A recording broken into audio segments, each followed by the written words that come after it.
Hello, everybody, and welcome to the 4th episode of the Coffin Corner Podcast. I'm your host. What's my name? GoodNightPunk. GoodNightPunk. I'm your host, GoodNightPunk, and with me, we're back, is my friend Richie. Richie, what's going on? Not too much. What's your name? I don't remember. I forgot for a second. It's been like 2 weeks. It's not like you've gone by GoodNightPunk since you were like 15 or something. Yeah, exactly. Like, that name should be burned into my memory from my entire life, but it somehow... We play Apex with people who only call you GoodNightPunk. I know, it's weird. Well, that's not weird. It's weird that I would forget. What's up, buddy? How you doing? It's been a couple weeks since we were able to record, but it's good to be back. I missed it last week. Right? Dude, there was... For one thing only, and I made it as one of the main topics for this show, one thing only happened like 3 or 4 days before we would have podcasted last week that I was like, oh, we got to talk about this with Brian Robinson. I was like, yes. Oh, we got to wait a couple weeks to talk about that? Oh, well, that'll be fun. It's kind of nice that we were able to wait, though, because there's been a lot more information that's come out, and we'll get into it later, but it's, when the news first broke, it was like such a tragedy, but luckily he's been very lucky, so. Yeah, for sure. Okay. I remember you texted me, I'm like, what is this guy on? What is he talking about? Just making stuff up. Yeah, believe me, when I read that on Twitter, I was like, man, being a Commanders fan is just so fun. After Sean Taylor and now Brian Robinson, it's like, gotta love seeing our young players just getting shot, I guess. Dude, I have this, like, fear of... I want to see Washington, D.C. one day, but, like, every bad story I ever hear is like, in Washington, D.C. today...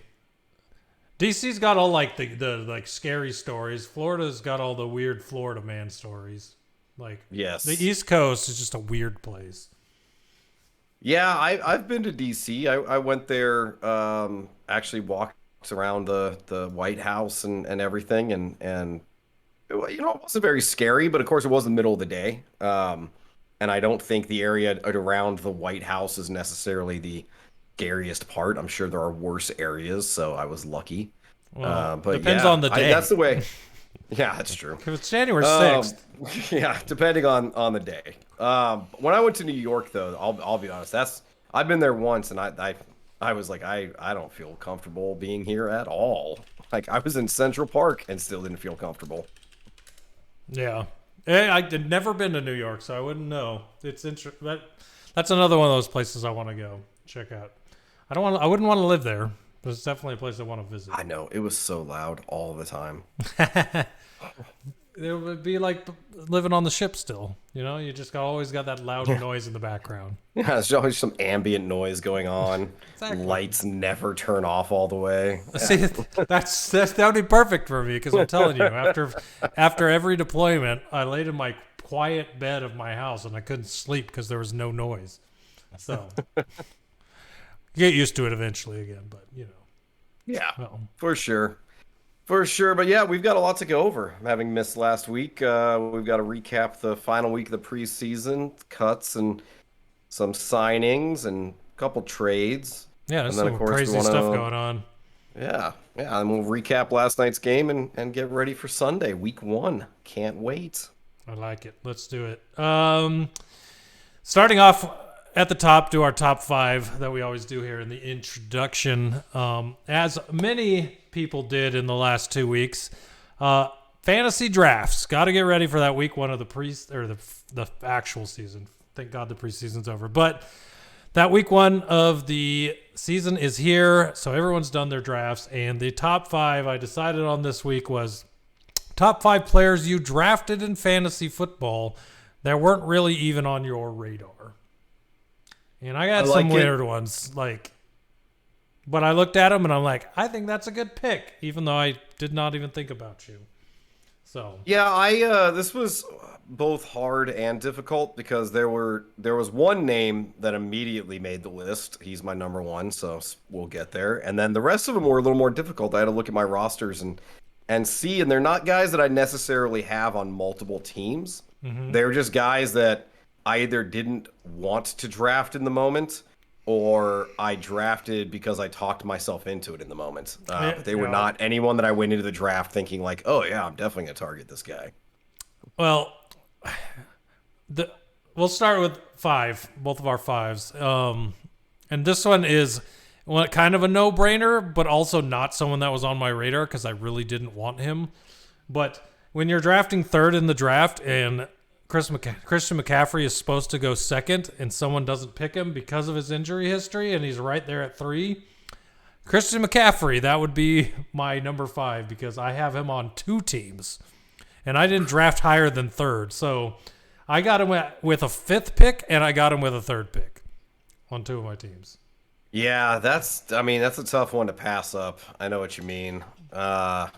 Who went ahead of him when you picked 5th, if you remember? I'm just curious. The 5th one was 2 receivers and 2 halfbacks. So I think it was Eckler, Jonathan Taylor, and whoever the top 2 wide receivers were. And Jefferson, probably. Yeah. Yeah. Was Kupp on the board when you took McCaffrey 3rd?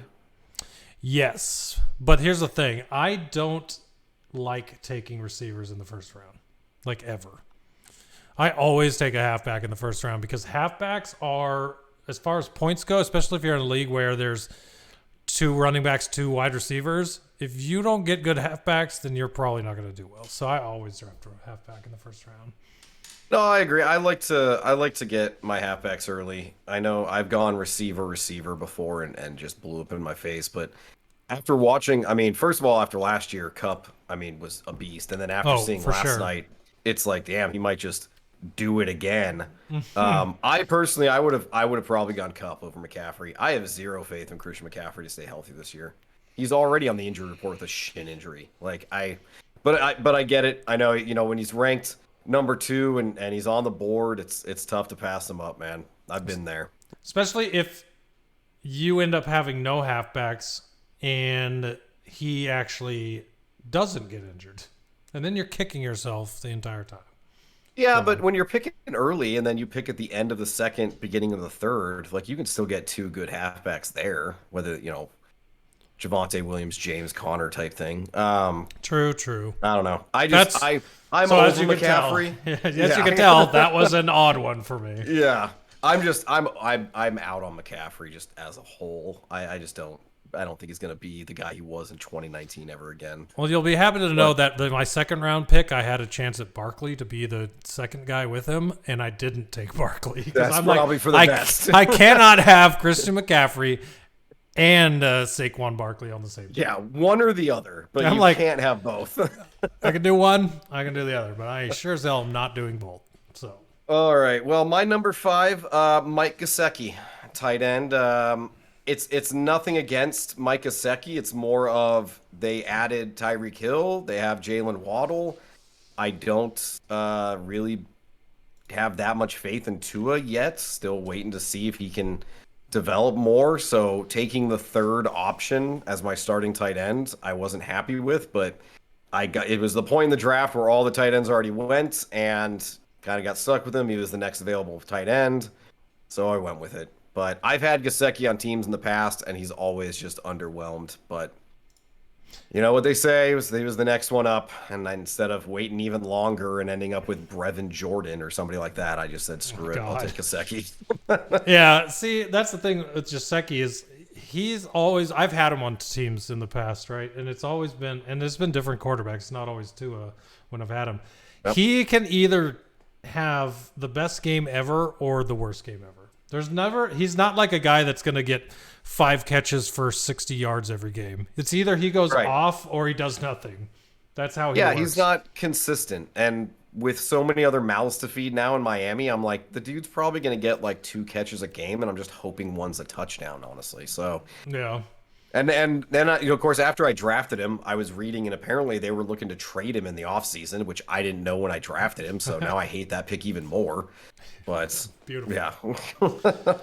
Well, we'll go with my number 4 is Chase Claypool, wide receiver from Pittsburgh, which is I got him in like mid rounds. So like I think it was like rounds 8, 9, 10, somewhere in there, which is I'd say a pretty good value for a guy that is supposed to be the number one on his team.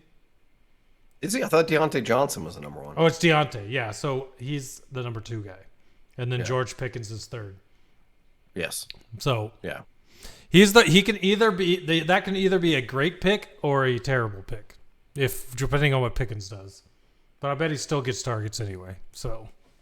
Yeah, absolutely. I think he's still going to get targets. I mean, the number 2s, especially in Pittsburgh's offense, have always done well. I remember when like Antonio Brown was the number 2 behind a guy whose name I can't remember right now. But I think the problem with Claypool is, wasn't he hurt last year or something? I thought he had an injury where he missed a couple games last year.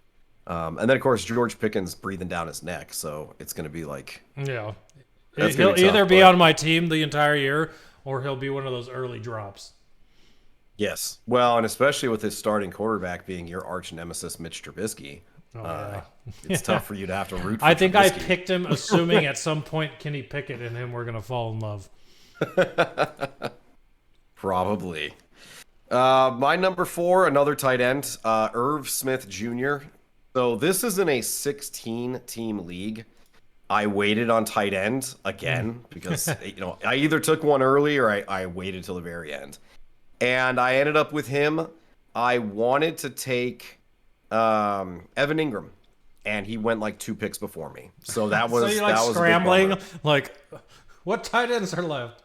Well, I like Ingram this year, so I was kind of like, all right, if I can get Ingram and maybe he breaks out, I'll be like, all right, cool. I waited, but I still got a guy I like. Well, then of course he goes, and literally it was like, well, Irv Smith is the only name I recognize at this point. And I remember last year before he got hurt, he was kind of a breakout candidate. So I guess I'm just hoping that translates to this year. Yeah. So we'll see, but not again, just wasn't targeting him, wasn't planning on taking him, and unfortunately he's on my team and there's no one else to pick up.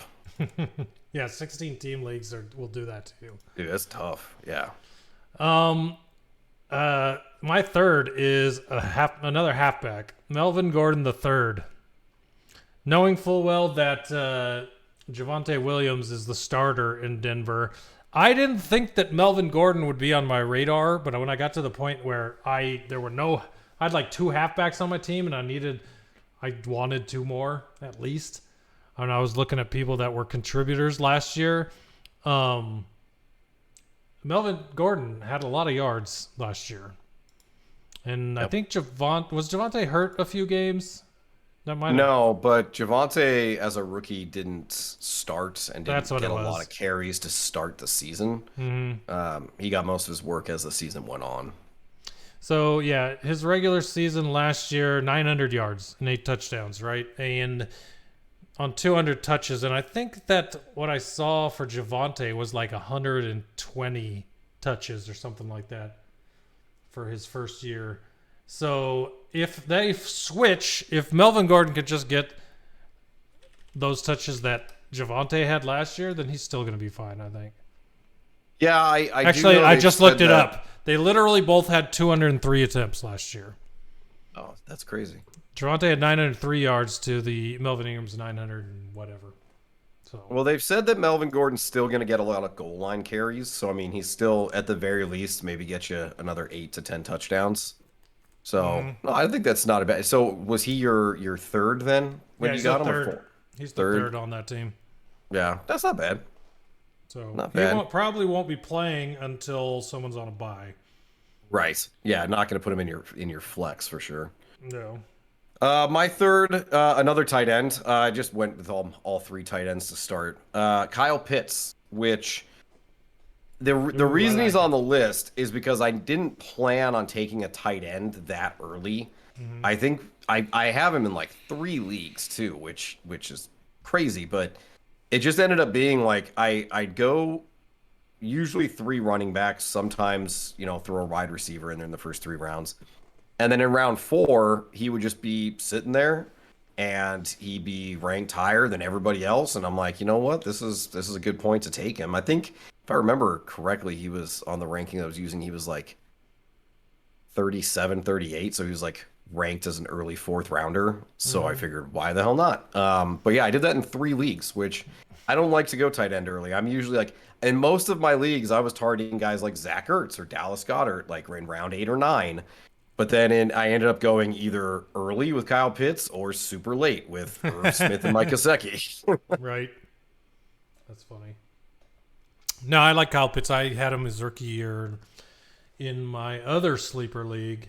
And, of course, Matt Ryan was there to throw to him instead of Marcus Mariota. But I think he's good enough that he's going to be the guy that gets a lot of the targets anyway with that team and that group. So, well, and he's their best wide receiver option. He's their best position player. I mean, even better than the running back. So I think he's still going to get a lot of usage. Exactly. I agree completely. So my next up, number 2. Didn't really think about this guy, but I've heard all the stories about him, and he was just sitting there, so I took him, and I'm actually pretty excited about it, especially since a lot of people think Zeke is going to fall off, and this guy's just going to step into his role, and that's Tony Pollard from the Dallas Cowboys, the running back. So he was taken as my either a third or a fourth running back for me, which I find when I got him, I was freaking stoked because of the fact that I feel like he could end up being a number 1, depending on what Zeke does this year. Yeah, no, I think that's a good pick. I always, when I take my third running back, I'm always trying to find a starter, but there's not always one left. But taking a guy like Pollard, who, yeah, I've read the same stuff. Like Zeke is his big contract, so they want to cut him after this year, and he's just getting older and getting worn down. So if they end up turning the job over to Pollard by mid-season, it's like, yeah, all of a sudden you've got a starting halfback in one of the better offenses. So yeah, that's I agree. And the best part about that pick is that it was in my keeper league, which is you get to keep 3 players on your team that you've drafted, and you keep them for the round that you drafted in them. So I think I drafted him like 7 or 8. So if he ends up becoming the starter next year, keep him for just an 8th round pick and good to go. So yeah, that would be a pretty awesome turn of events for you. For sure. My number 2 was Darnell Mooney from Chicago, wide receiver. I don't have the utmost faith in the Bears offense. It looks better than it has, but they still only have, Darnell Mooney. He's the Justin guy. Fields. Yeah, like, Cole Kmet looks pretty good, but Mooney looks great though. That's the thing. Like watching Mooney last year, watching him in the preseason, he looks awesome. He's a great receiver. If Justin Fields can take that step, then yeah, Mooney should be, have a good year. But I took him as like my number 1 receiver in 2 or 3 leagues because I went running back early, and then like I said, I took Pitts in the 4th round. So then coming back in the 5th round to take my number 1 receiver, he was the best one there. So You're like, I ended up with him. number I 1. think, yeah, I'm taking him. I think I got him in 2, maybe 3 leagues as my number 1 receiver, that's a little concerning because I do think he's a good receiver and should have a good year, but I don't think he's going to, finish top 12 at the position and give me the value of a number 1 receiver. So Right. We'll see. This is my number 1 guy, and I think I have him in 3 different leagues. He's not my starter, but I feel like he could become the starter because some of my starting tight ends I'm not even completely sure on. So, because like you, I didn't take a lot of tight ends till later on. So taking tight ends with like 1 round between them, just trying to get something that might turn into something. I got Albert. I don't even know how to say this guy's name, and I will butcher it, but I'm going to try anyway. Albert Okwuegbunam. So first off, it's spelled with an O at the beginning because his nickname is Albert O. Is it? What? Yes.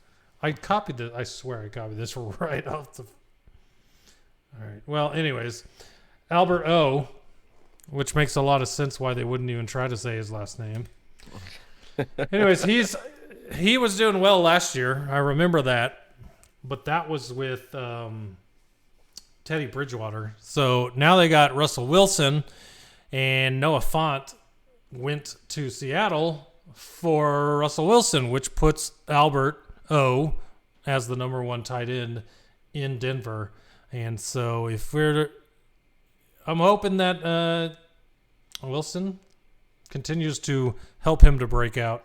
And if he is as good as people think he is, then you got a quarterback that can do it. So I like him. You know, the only thing that worries me about Albert O is that Russell Wilson doesn't really use the tight end position that much. Like, I can't think of a tight end in Seattle that ever had a good fantasy season. Well, the only one they ever had that I know the name of is the one that was he on the Saints to start, and then he went to the Packers, then he went to the Seattle. What was that guy's name? No, Jimmy Graham. They had Graham, Jimmy yeah. Graham. Yeah, I got traded to them for I think two seasons, maybe 3. Yeah, and he never but did even then, anything like, I don't remember him. He didn't do anything having there. that That's great of a why. year, yeah. That's why what you're saying makes sense. I was agreeing, saying when you have Jimmy Graham on your team and nobody remembers that half the time, that's kind of weird. So yeah. So, but no, I think Albert O is extremely talented. Watching him last year, like you said with Teddy Bridgewater, I just worry about Russell Wilson using him. But we'll see. Maybe. Well, hopefully this offense in Denver is different. Yeah. Hopefully the offense under this new coordinator for him will make him shine a little more, because I honestly felt when the trade happened, like, this may be a hot take, I didn't feel like the last few years for Russell Wilson they were average, Everyone talks about him being this great quarterback, and yes, he is, but that was the beginning of his career. Towards the end in Seattle, I was like, I wouldn't touch that guy in fantasy with a 10-foot pole. Well, I remember he started out, I don't think it was last year, I think it might have been 2020, as like an MVP favorite for the first couple weeks. Like, his stats were ridiculous, but then he kind of faded out over the second half of the year, and then of course last year got hurt. And before he got DK Metcalf, he couldn't throw it farther than like 20 yards down the field, it seemed like. Yeah, I don't know. I still think Russ is going to have a good season. It worries me because I actually took Javonte Williams in multiple leagues, and my hope is that the offense is putting up enough points and yards so that everybody's happy. Otherwise, it's like, well, if Russ is going to throw for 4,000 or 5,000 yards, then Javonte Williams is going to rush for 900. Like, I want, and Melvin Ingram Broncos is going to get 500. Yeah.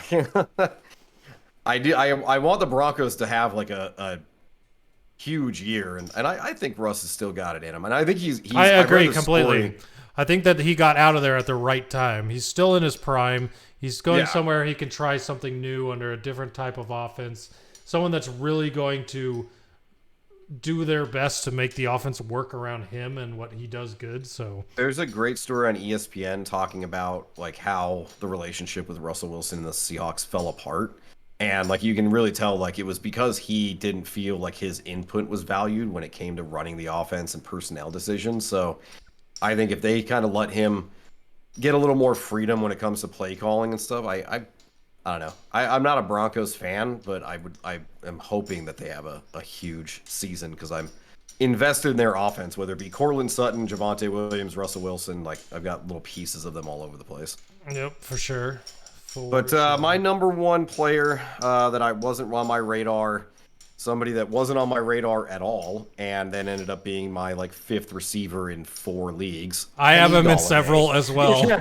I have him in several as well. He's Mr. Kenny Golladay. People are so down on him after last year, just not doing anything. Out. Yeah. I get it. I mean, he was hurt, so he's kind of disappeared from people's minds, but everyone's all about, Kadarius Toney, who also didn't do much last year, or Wan'Dale Robinson, the rookie. Like, guys, Galladay's still their best receiver when he's healthy. They're paying him a ton of money. Who is Eli Manning going to throw the ball up to when he's under pressure? Is he going to throw it up Daniel to Jones? or Daniel Jones. Yeah. Like it's yeah. I was bewildering to me that he was available in every league when I'm looking at like my fifth receiver. I'm like, oh, who should I take? He was all the late rounds every league. Extremely late. Yeah.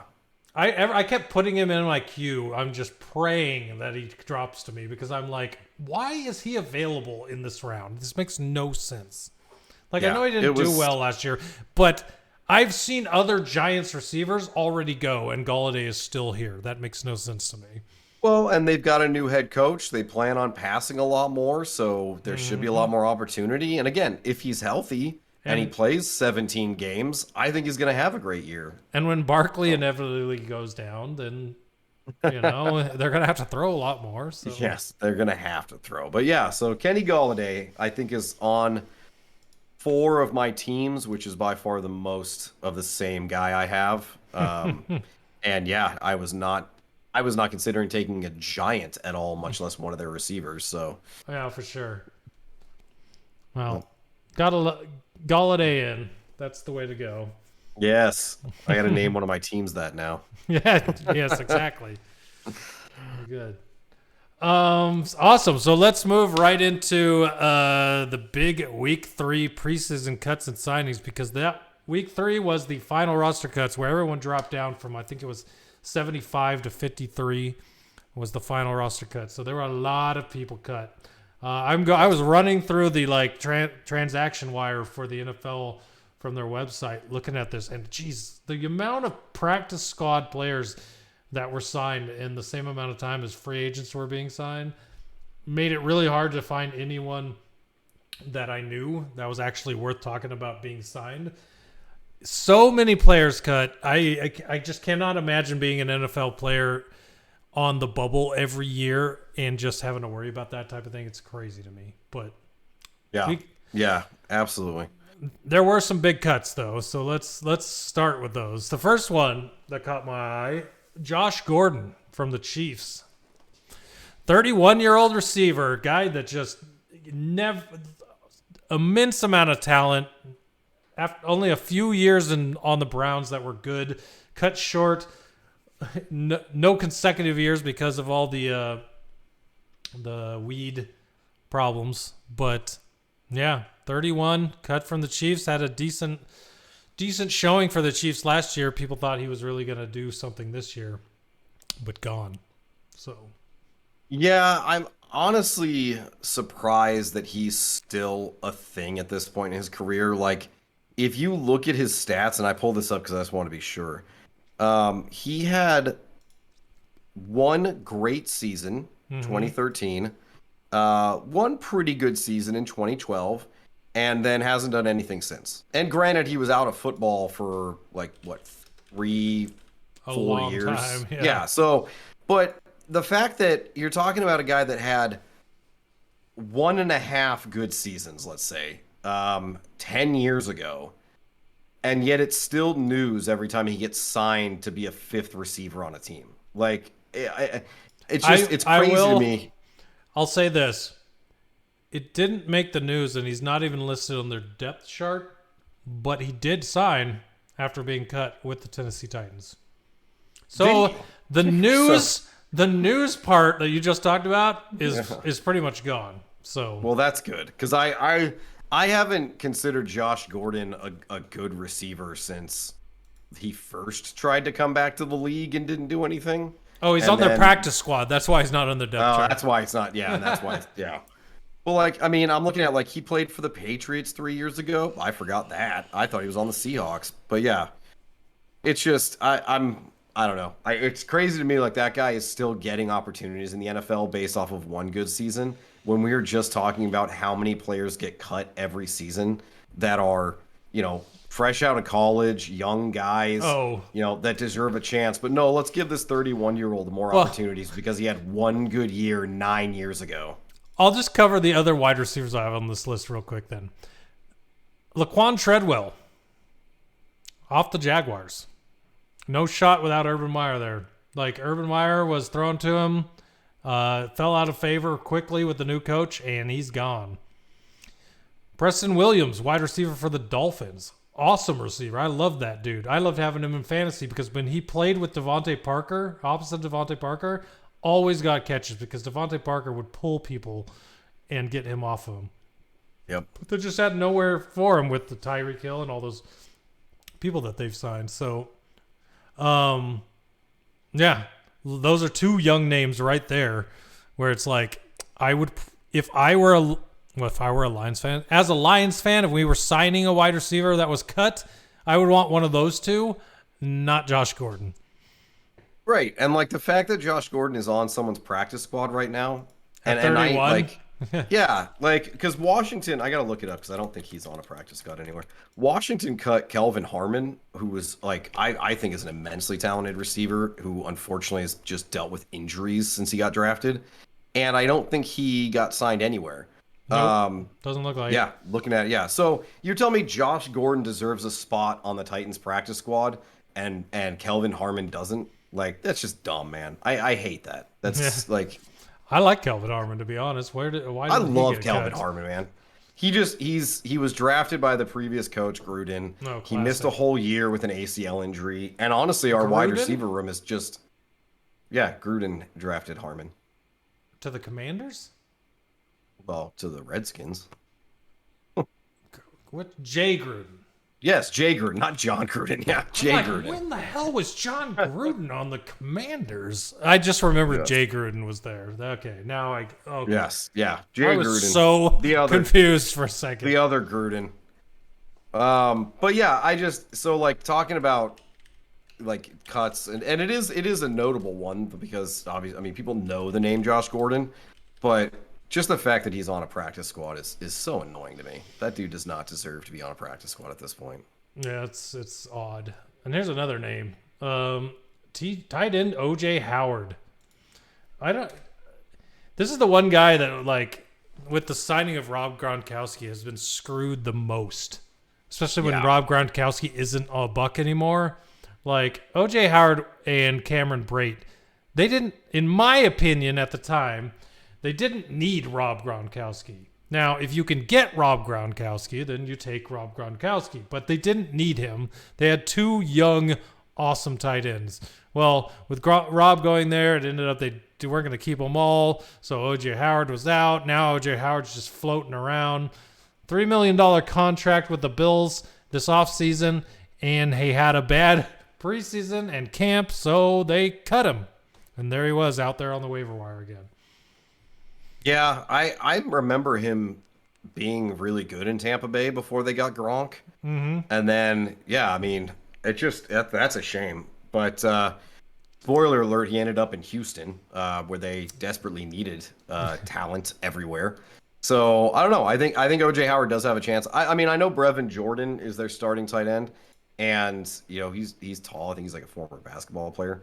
But I think OJ Howard is far more talented, so I think he's got a chance to kind of become the starter in Houston. And if Davis Mills plays well, maybe he'll have a good year. But yeah, just crazy. That's asking a lot. You know. No, but I'm with you. We'll leave the door open for the possibility that Davis Mills does play well. We'll see, but you know, or he'll be catching passes from C.J. Stroud next year. Yeah, true. Alex Leatherwood, offensive tackle for the Raiders. This one was crazy. 2021 first round pick cut off the Raiders. Yeah, I mean, it's funny because if you look at Mike Mayock's draft picks and how they've panned out, it's actually not surprising because he has made terrible draft picks. I'm gonna try to look it up, but I mean, obviously, Henry Ruggs didn't work out for those reasons. But let's see here. They've got Trayvon Mullen was a second rounder. He's now a Cardinal. They just traded him there. 2020, Henry Ruggs got arrested, and then their other first rounder, Damon Arnett, was cut. 2021, they cut Alex Leatherwood. Yeah, so I mean, you're talking that's almost as bad as Steve Kime's early picks that we talked about 2 weeks ago. Like, those are some pretty terrible early picks to be missing on so many of them. I'm on the Raiders Reddit page, and it's taking a look at Mike Mayock's draft history. Cleveland Farrell, solid player, not worth the 4th overall, but good depth. No. That's what you want to hear for a 4th pick. Josh Jacobs, which, that was a 2nd rounder. All right, that's working out. He was a 1st rounder. Josh Jacobs was a 1st. Was he a 1st rounder? Yeah. Okay. Jonathan Abram, Trayvon Mullen, who is now a Cardinal. So the other interesting thing about those 3 first rounders in 2019, they didn't pick up the 5th-year option on any of them. So they could all like Steve Keim, yes. So yeah, all 3 of them could potentially be on new teams next year. So yeah, Mike Mayock maybe go back to NFL Network. Yep. I'm looking through the rest of the names. The only other name I'd recognize is Hunter Renfrow. So, yes. And Brian Edwards. But that guy, Hunter Renfrow was a 5th-round pick. So yeah. Finding a gem in the late rounds, that's vintage Keim. Yeah, yes, exactly. It's like, listen, I don't want a GM that's like, I can find gems in the late rounds and suck at the beginning, because most people would be okay with sucking at the end and being good at the beginning. But, whatever. Especially when they've had so many early... I mean, they had 3 first-round picks in 2019, and they may let all of them walk. And they had 2 first-round picks in 2020, and both of them got cut. Like, that's terrible drafting. Yeah, exactly. It was not good for either of them. But spoiler alert, he's in Chicago now, because I like your notes of why not. Yeah, I said, because why not? It's the Bears. They're not their known offensive to line do well is this so year. bad that I loved it when they did it. Like they need any talent they can get on the offensive line.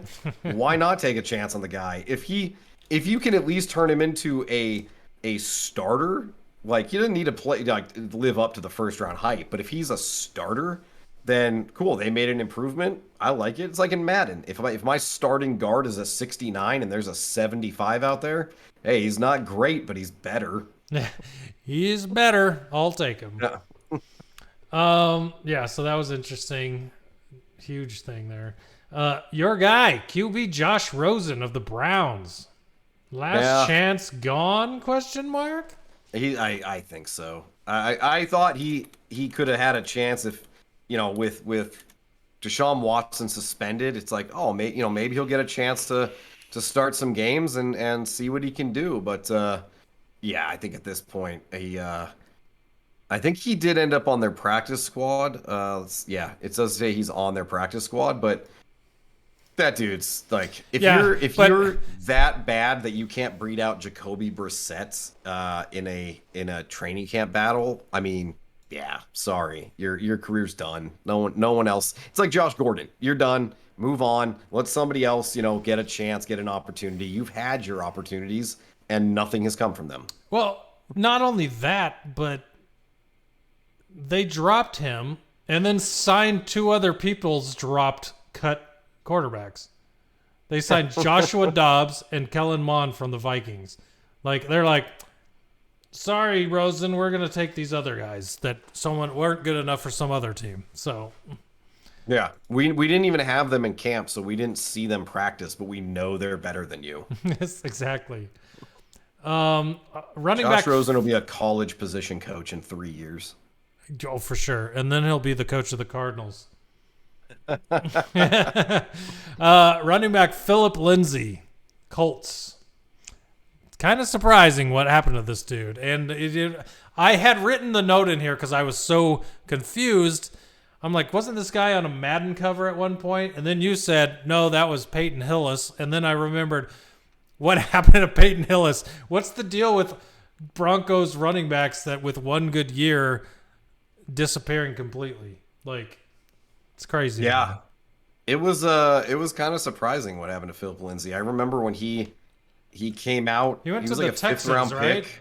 After he went to the Texans, signed there, and then they ended up trading for David Johnson, so he just got screwed, and now he's just kind of, I don't know where he is now, but yeah, just from a guy who was like a breakout running back in his home team, like he was from Denver, so I remember that story, and then now he's just gone, and yeah, very, Very quick turnaround. I mean, running backs always have that, though. Running backs have like the shortest careers, it seems like. Right? Yeah, it's weird. I just saw that name and I'm like, I don't think I'm going to see that guy again. But probably not. Well, you never know. People get hurt. So, 2 teams. I'm going to run these back to back just because I thought this was crazy. Kellen Mond and Sean Mannion, both very young quarterbacks for the Vikings, gone. Now Nick Mullins. Yeah, Nick Mullins. That, if you're like me, you have no idea who that is. So that's their backup now. Nick Mullins. He filled in for the 49ers a couple seasons ago. And okay. That's why the name seemed familiar. But yeah, everyone like got all excited because he played well for like 2 or 3 games, but then he faded away back to his backup status. Yeah, you know who did really well for 2 or 3 games? Matt Flynn. And that didn't pan out either. Crap. The Eagles quarterback, Kevin Cobb. Oh yeah, Kevin Cobb. A couple good games, gets traded to Arizona, and does crap. Do you know who Kevin Cobb always reminds me of the Cardinals? Just on like off topic here. He always reminded me of what's the movie with not Nicolas Cage, the other guy, Neo. Oh, The Replacements. Yes, the Keanu Reeves. Keanu Reeves, that character. That's what Kevin Cobb always reminded me of, is the guy from The Replacements. Really? I don't know why. I think it was the hair and the. I'm like, oh, well, we got a guy to replace all those crappy quarterbacks that we had, but nothing. I don't remember what Kevin Cobb looks like, to be honest. So I'll take your word for it. So that was interesting that those 2 got dropped, but also the more interesting one here, okay? Because I've looked it up. I've looked everywhere trying to find what is going on with the Cowboys. The Cowboys dropped both Cooper Rush and Will Grier, both of their backups. Cooper Rush is on the practice squad. They got him back. They don't have a second quarterback on their active roster. I'm like, Dak, hello? He's been hurt in the past. I don't think it's smart for you to be running around with no second quarterback.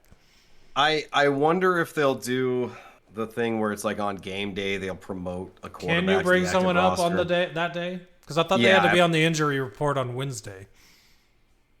No, I'm pretty sure you can bring them because like they have the emergency third quarterback, which is I think that's separate from the game day roster even. So I don't know. I don't think they're gonna go into Sunday Night Football with one quarterback.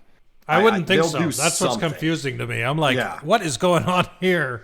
Yeah, bold strategy, Captain. Something. Unless they've got a receiver, bold strategy, Captain. I switched the letters. Bold strategy, Captain. I like it better that way. Yeah, I mean, maybe they've got a receiver or defensive back who can play quarterback, and they're like, oh, that's good enough. But they'll do something. I think they're just being weird because they're the Cowboys. It's like, we can stay in the news for a few days. Yeah, like, we want to make sure we can carry this extra backup defensive end so no other team can take him. It's like, no one wants your shitty defensive ends, Dallas. Like, shut up. That's the next one is the odd man out. I knew one of these guys was probably going to have to go, but in Miami, they had Chase Edwards, Raheem Mostert, Myles Gaskin, and Sony Michel on the same team. Edmonds. That's what I said. Chase Edmonds. That's what I said. Shut up. Bold strategy, Captain. Chase Edmonds, Raheem Mostert, Myles Gaskin. I read whatever's on the teleprompter, okay? Chase Edmonds, Raheem Mostert, Myles Gaskin, and Sony Michel were all on the same team. I mean, those names alone mean you're paying at least 3 of them. So the odd man out was Sony Michel. He was cut by the Dolphins. But good news, he was signed by the Chargers. So it looks like he's going to end up in a better situation and be the backup to Austin Eckler. So yeah, that actually, I took Eckler, I think, in only one league because I didn't have very many high picks this year. Mm-hmm. But when they signed Sony Michel, that worried me because I like Sony Michel. I think he's a good running back. I think he's going to get a lot more work in LA than just, oh, he's the handcuff if Eckler goes down. I think Michel's actually going to be like used in like short yardage and stuff. So that worries me as an Eckler owner, but as a Chargers kind of part-time fan, I was like, yeah, that's a good pickup. First off, I thought he went back to the Rams because I just kept reading LA, but skipping the C part. I'm like, why he went back? That's crazy. But it was a Charger. So, but the part that gets me is I drafted him in the second to last round in one of my leagues. And people all started giving me immediate crap for it. They're like, he got dropped. And I'm like, no, he's on the Chargers. And he's probably going to be the backup. And they're like, well, that was a terrible pick. So I'm looking forward to hopefully proving them wrong with that one. Yeah, no, I think especially getting him that late, like he was my fifth running back. Yeah, and the only reason is because I had two rookies, so I'm like, I'll take Sony Michel because I know he's a proven good back. So it happens. Yeah, I like it. Speaking of rookie running backs, Marlon Mack from the Texans is gone, which pretty much makes it the Dameon Pierce show in Houston. I'm surprised they outright cut Marlon Mack. And, they obviously could have made Dameon Pierce a starter. We all saw that coming. We talked about it. Like, he looked so good in the preseason. Like, it was obvious. But to just cut Marlon Mack, because now it's like, well, the Texans need talent. I mean, what happens if Dameon Pierce gets hurt? Or, I mean, the guy needs to rest at some point. Who are they going to put in behind him? Like, apparently, Rex Burkhead, who is still a thing. That's a guy where I'm looking at the rosters like Rex Burkhead makes rosters, but Sony Michel, Rex Burkhead made it over Marlon Mack. Yeah, exactly. I thought that the Texans especially need as much talent as they can get. Why cut? I guess Marlon Mack maybe is just that bad that they were like, well, you're worse than the Texans, and that's embarrassing. Yeah, this is a stain on your record right there. But that's another guy that just by Houston. He disappeared 2 years ago. Like he was, Colts starter, and then all of a sudden they draft Jonathan Taylor, and then I think it was just last year Jonathan Taylor just destroys Marlon Mack's career. Marlon Mack just disappears, and now he's not even on a practice squad. Yeah, no one picked Marlon Mack up. I think Marlon Mack, I took him, last year in the Dynasty because he was still technically the starter in Indy before Jonathan Taylor exploded. Yeah. So now he's just a free agent. Like you talk about Phillip Lindsay, it's like, yeah, man, running backs just disappear. That is one of the things with the NFL that just blows my mind how well, let me go to another one of these people that were dropped. 49ers running back Jamichael Hasty, gone. Ousted by an undrafted rookie. Like, Jamichael Hasty is good. Yeah. It surprised me. Yeah. That's why he's on the active roster of the Jaguars now. Now, granted, he's behind James Robinson and Etienne, but he got picked up immediately because Hasty is good. Running back. Yeah. So yeah, it's crazy. I mean, the 49ers, when you look, they cut Trey Sermon, their third-round pick from last year that everybody drafted in fantasy because he was going to be the breakout rookie, and then the guy gets skipped over for a fifth-round pick, Elijah Mitchell, and then 1 year later, Trey Sermon's cut. Like a third-round pick getting cut a year later. I mean, that's nuts. Okay, let's just go ahead and say that Kyle Shanahan and the halfbacks in San Francisco, that's just a crazy place. Because Matt Breida, gone. Jamichael Hasty, gone. Raheem Mostert, gone. They're just like, you know what? We're going to pay the littlest we can to have a good halfback that's serviceable, and then when we have to sign them again, we're going to have two or three others that are just as good, and we're just going to let them go, and we're just never going to keep a halfback forever. So the 49ers are the place to you don't want to play halfback there because you know you're going to be playing somewhere else. Maybe it'll make you money. Say that, but it's the scheme. Like his running scheme is so good that he literally can just plop in a fifth-round pick and the guy can rush for 1,000 yards. And then I believe it. It's shown to be true so far. It's crazy. And then when their contract's up, they go somewhere else. They get paid good money, and then they end up getting cut the next year, like Tevin Coleman for the Jets, who signed there last year and got cut this season. Yeah, I say that's another one. Yeah, Tevin Coleman gone from the Jets. The Jets are another one, kind of like the 49ers, like you're saying. They had so many halfbacks last year. Now, Tevin Coleman's gone. I can't remember the guy they had last year that's now gone. Because now they're like, we want Breece Hall, and we're going to run with Michael Carter. So those other two guys that were really good, they can go somewhere else and be good. Running backs get turned out so fast in the NFL because, if you look at the draft, there's at least 12 to 15 that get drafted every year. So the number 2s and 3s on teams just get rotated in and out, and sometimes the 1s. Look at Washington. Brian Robinson would have been our week 1 starter had he not been shot, and Antonio Gibson would have been, catching passes on third down probably, or returning kicks.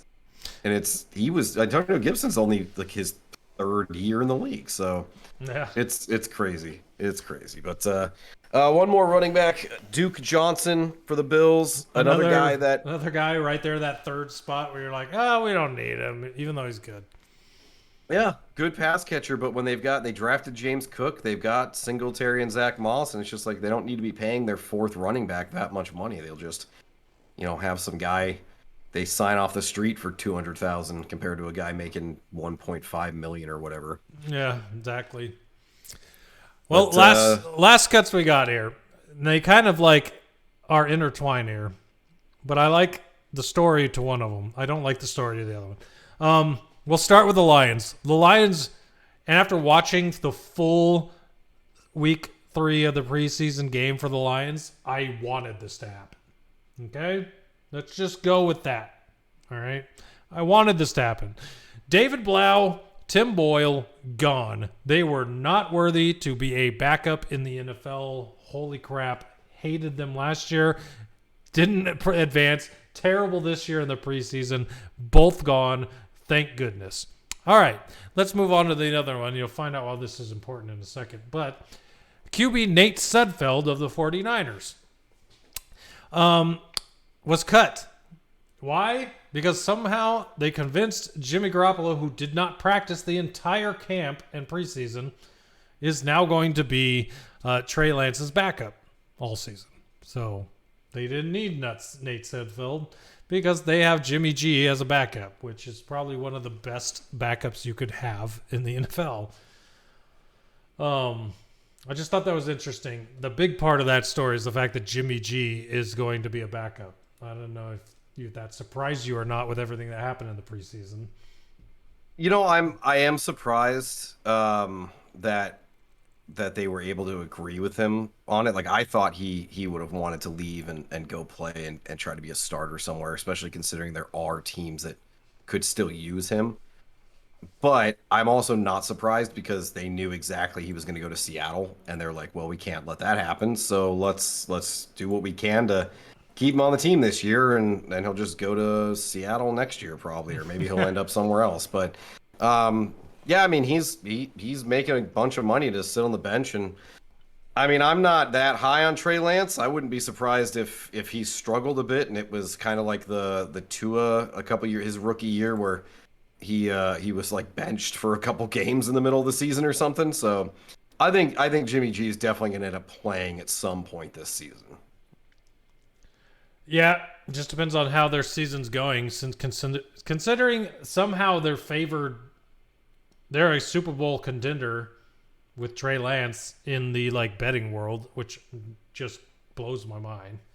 But yeah, if they're not living up to that expectation, they're definitely going to probably try something different. So the only reason I put that with the Lions cutting both their backups was that the news of what they signed as the new Lions backup blew my mind. Because if you look at the stats of our backups we dropped and Nate Sudfeld, Sudfeld's worse. Worse.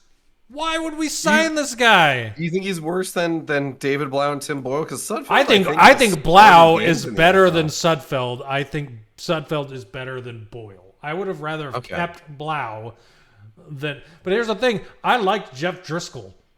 If we're looking at like backups, we had Jeff Driscoll, and David Blau were the backups one year to Stafford. Last year, once we got Goff, it became Boyle, who we signed for an ass ton of money, and I never understood it because the guy was hot ass. And then David Blau, and then they got rid of Jeff Driscoll. Jeff Driscoll's still a free agent. I would have rather had him. And then there were these players that if you looked at the preseason stats, people like Davis Webb were dropped, even though they were the top of the stats for the preseason, and they're not even signed to active rosters. But we signed Nate Sudfeld as our backup quarterback. I blew my mind, angry, confused. It's one of those things where you're like, yeah, cut those backups. Anyone's better. No, not him. And that's exactly where I am right now, because my mind is definitely going, no, not him. Anyways, we'll see what happens. Hopefully Jared Goff just plays the whole season, because I think Goff's been pretty healthy through his career, so hopefully it won't become an issue. Boyle played a few games last season, and it was on a bad team to watch Boyle play as well to be even worse. God, it was terrible. So I just wanted someone competent. Long gone are the days of my favorite Lions backup, Sean Hill, where I'm it was surprised they didn't draft somebody to be a backup. There were so many people available. It made no sense. We never drafted anyone. I don't know. Anyways, Lions Washington fan got Sam Howell in the 5th round. I mean, he would have been a great backup for Goff. But Carson Strong, not on a team anymore. He went to a team for the preseason, got cut, was not drafted. You could have just brought him in. I would be rather, even if he didn't have a good preseason, he's young, I would have rather have watched him be the backup. Yeah. I don't know.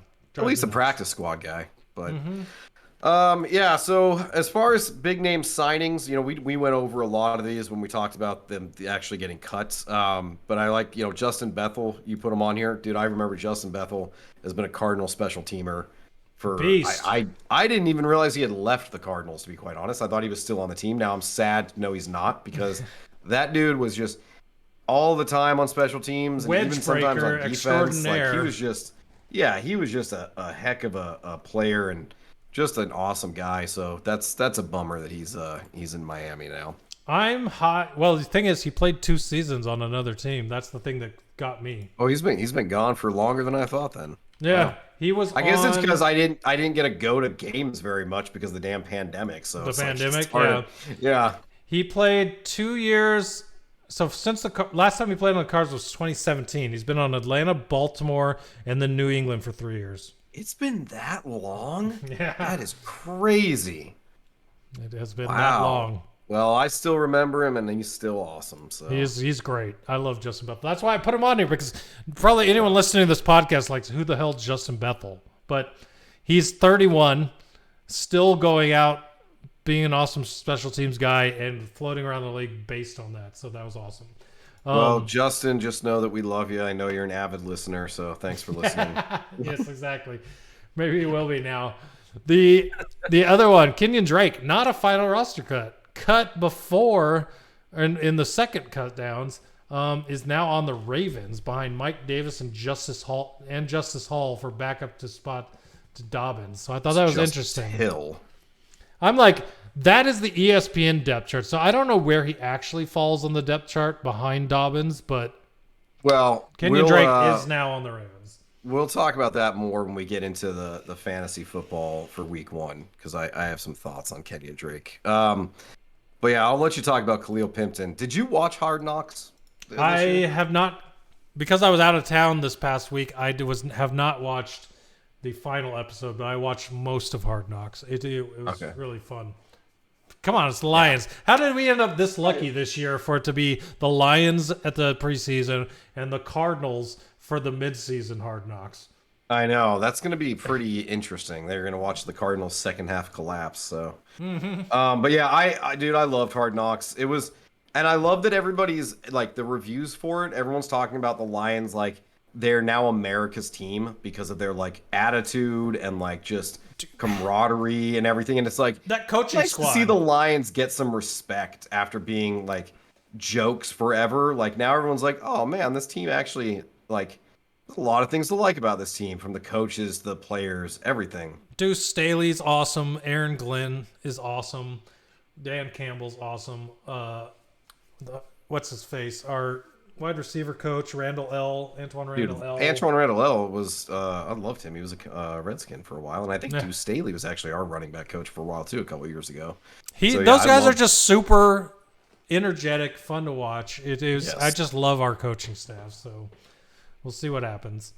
But where you were leading with that with Hard Knocks was Khalil Pimpton was a star on Hard Knocks, basically because he was a undrafted rookie that signed with the Lions. Short guy, very, very fast, very high upside, couldn't catch a ball to save his life. And so I wanted him to stay because, you know, I'd have a soft spot in my heart for wide receivers as well as people that he was from Michigan, which also was part of the appeal to him for Hard Knocks. But he actually wound up on the Giants heading to New York to their practice squad. I just thought it was interesting. I didn't put any other practice squads on here, but for any of those people out there that did watch Hard Knocks, Khalil Pimpleton wound up on the Giants practice squad. I remember his name. I remember seeing him play. He's been on the Lions for at least a year, maybe two, right? Like he wasn't Pimpleton? a rookie. Yeah. I think it was undrafted this year. Was he? I could have sworn I had seen that name before. No, because the other names that we have for the last few years have been Tom Kennedy and Trinity Benson, and those are some of the names of those bottom roster guys. Pimpleton was new. Yeah, that's weird. I for some reason I thought that the name sounds familiar. Yeah, it did sound familiar to me before I started looking into the guy, and I'm like, okay, so this guy's new. That's why everyone's all. Because Lions Twitter was just like, oh, this guy's going to be amazing. I can't believe no one drafted him, blah, blah, blah. So. That's the way I am with rookies in Madden, too. I'm like, this 59 I just picked up is a future Hall of Famer. Let's get hype. Let's see, I think we talked about all the rest. All the rest of those names we talked about, so. All right, so yeah, we've mentioned this a couple times. Brian Robinson, obviously, Washington rookie running back, taken in the third round, was having a good camp, having a good preseason. Antonio Gibson was not. All the talk was that Brian Robinson was going to be the starter. In fact, the day that he got shot, the rumor was released that they were going to announce him the starter. Well, then he's going to get dinner or something after practice in D.C., and somebody tries to steal his car and ends up shooting him twice. The initial news, so like the first thing I saw on Twitter was rookie running back Brian Robinson Jr. shot, and I'm like, oh, he's dead. Like it's immediately I was like, oh, okay, great, he's dead. And then, it came out, okay, he was shot twice in the lower body. Well, Sean Taylor also happened to be shot in the lower body. They hit an artery, and he bled out and eventually died. So, again, I'm like, great, he's dead. Amazingly, Brian Robinson Jr. is one of the luckiest guys on the planet because the bullet, he was shot in the glute, which is your booty, for anybody that doesn't know medical terms.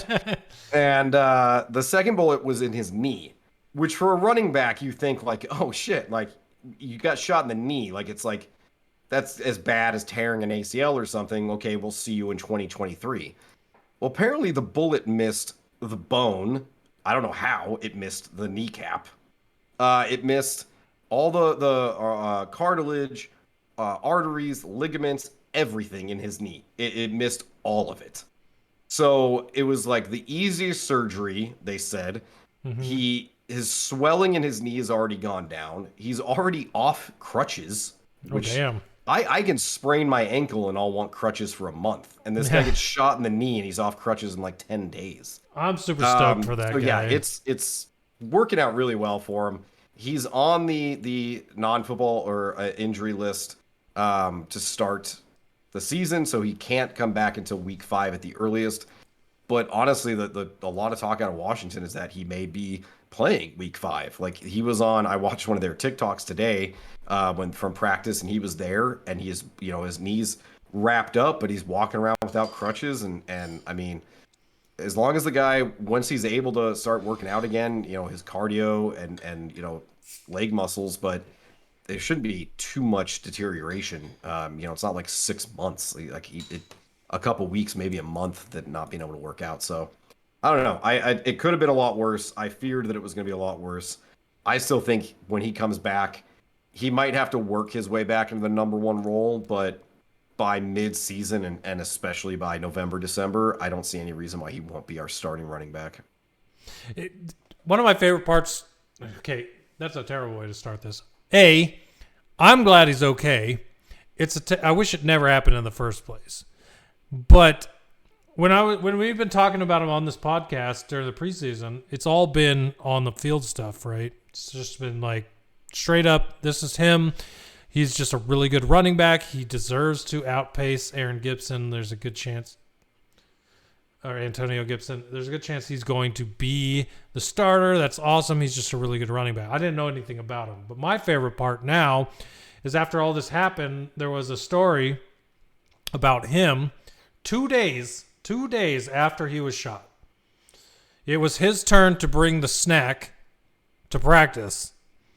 And this dude shows up to the practice facility on his crutches, all bandaged up and everything else, with a big box of Oreos for his halfback teammates, and just walks in the building. 2 days after he's shot, he didn't want to miss his snack day with his teammates. Yep. So that to me was pretty awesome. The guy's like a team player, loves his team, wants to be there for him despite everything that's happened to him, and just to show that, hey, you guys are thinking about me, I'm thinking about you, and all that stuff. So that just made me like Brian Robinson even more. Yeah, when they drafted him, I read about him in college and everything, and obviously social media, and he does seem just like a team player, a guy that just loves the game and just like wants to get out there and play. And I watched the video. There's actually a video of him showing up at practice. I don't know if you watched it, where he brought the Oreos. But when he walked in the front coach door. Yeah, everybody loves him. It's one of those things where, again, if you're looking for a silver lining, then my silver lining is like, maybe this does motivate the team and rallies the team, and they play harder and they play better for him. But that remains to be seen. But I still hope, I mentioned this before, I want him to be, our every down running back. I want him to be like our Derrick Henry type guy, like just a stud, a beast, bulldozer that goes out there and runs over defenses. And I'm still hoping he can be, because that guy, he deserves it, man. And yeah, just it's just the bad luck of being a freaking Commanders fan, man. Between Sean Taylor and this guy, I was having like flashbacks. Right. And for those of you who are watching the Twitch stream or watching this on YouTube, you can see right behind me 2 of our favorite players. I got Calvin Johnson behind me. If I move like this, you can see him. There's Calvin Johnson, one of my favorite Lions. And if Richie slides to the side, you'll just see. Oh, there it is. A little bit. Sean Taylor. There he is. Yeah. Sean Taylor, one of Richie's favorite players as well. And so the fact that, with everything that happened with Brian Robinson, not having to go through that again with another player that you are like, and not only that, but just to have another player on the Commanders have something like that happen to him. And especially a rookie, too. He was in line to be named the starter, and for this to happen, it's like just terrible luck. And yeah, hoping he comes back. Week 5 would be great, but at the very least, week 7 or 8, still get to play half the season. I'd be happy. So sounds good to me. Hopefully we see him then. Yes. Another big piece of news: the Bears in discussion to buy a 326-acre plot of land in Arlington Heights, which, for those of you not familiar, is northwest of downtown Chicago, northwest of O'Hare. It's actually not very far from O'Hare. I didn't know that off the top of my head. I had to Google it just so everybody knows. I'm not like some Chicago genius. But It's they're planning to build a whole master plan commercial development with a domed stadium, restaurants, hotels, office building, fitness center, movie theater, like a whole bunch of crap. So really It's exciting for the franchise, but it's also bittersweet because they have played in Soldier Field since 1971, and it is the oldest stadium in the NFL. It was built in 1924, so it is literally almost 100 years old. Yeah, that's absolutely insane to me. And I was Yes. thinking about this the other day. I'm like, what is the oldest stadium in the NFL? And I thought it was them because Soldier Field is like just one of those places where you're like, hey, that place is old. It's one of the last few remaining open air stadiums.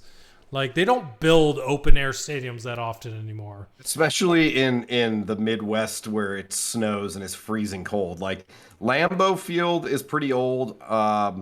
Soldier Field's the oldest. I mean, What about the those Boston? two. Not Boston. The New England Patriots Stadium. Is it old? Foxborough? No, Foxborough's not. Fox was pretty new, and it's open air. Yeah. Because I was just Yeah. about to say the day that we stop getting snow games because everything's domed will be very sad. Well, and I mean, honestly, that's kind of where they're trying to go. Lambeau. So once the Bears build their dome, Lambeau will be the only one open air in the Midwest. And then, yeah, you've got Foxborough, you've got the Giants Stadium, which is fairly new, Buffalo, but they're in talks to build a new stadium. I wouldn't be surprised if they built a dome. So, yeah, it's 20, 30 years from now, it'll slowly phase out weather to it being a factor at all. No. But I've been to Soldier Field a couple times. Obviously, my dad's from Chicago, so we go back. We're going back again this year. So it's been there a couple times. It is a very old stadium, but there's also a lot of history there. So the thought of them moving is, yeah, it's weird to think like, oh man, they could be playing. It's weird to see the Bears as a franchise if playing in a brand new stadium. I mean, whether that happens, which probably will, it's just going to be weird because the Bears are one of the original franchises. They're one of the most run down and forgot about franchises just because they're not very good historically. So for them to get some shiny new stadium is just going to be the juxtaposition of the two is going to be very weird for me. The thing that always throws me, like, just as a comparison, and it's not a good comparison because they had their own stadium since 1924, but it was always weird to me the Cardinals not playing at Sun Devil Stadium. Yes. Like, Yeah, when they got their own stadium, I'm like, what did you do to deserve this? Because they were never good before they got their stadium. They were good after Right. they got their stadium. And so, Yeah. maybe that'll work. Maybe it'll work the same way for the Bears. Who knows? It could. I mean, it's I put on here so the Bears do have a lease with Soldier Field that runs through 2033, but it can be broken as early as 2026. So I need if to they go do- to Soldier Field before 2026. Well, and I think if they move forward and they start building the stadium, I'm trying to remember like the Rams and the Raiders and their stadiums. I think it took like 2 years. I want to say. So if they started building it next year, or it could be ready for the 2026 season.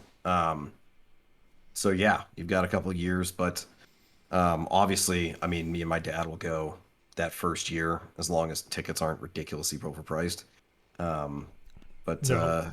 but yeah, it'll just be when the day comes that they no longer play in Soldier Field, it will be a little bittersweet because that is a very old stadium, a lot of history.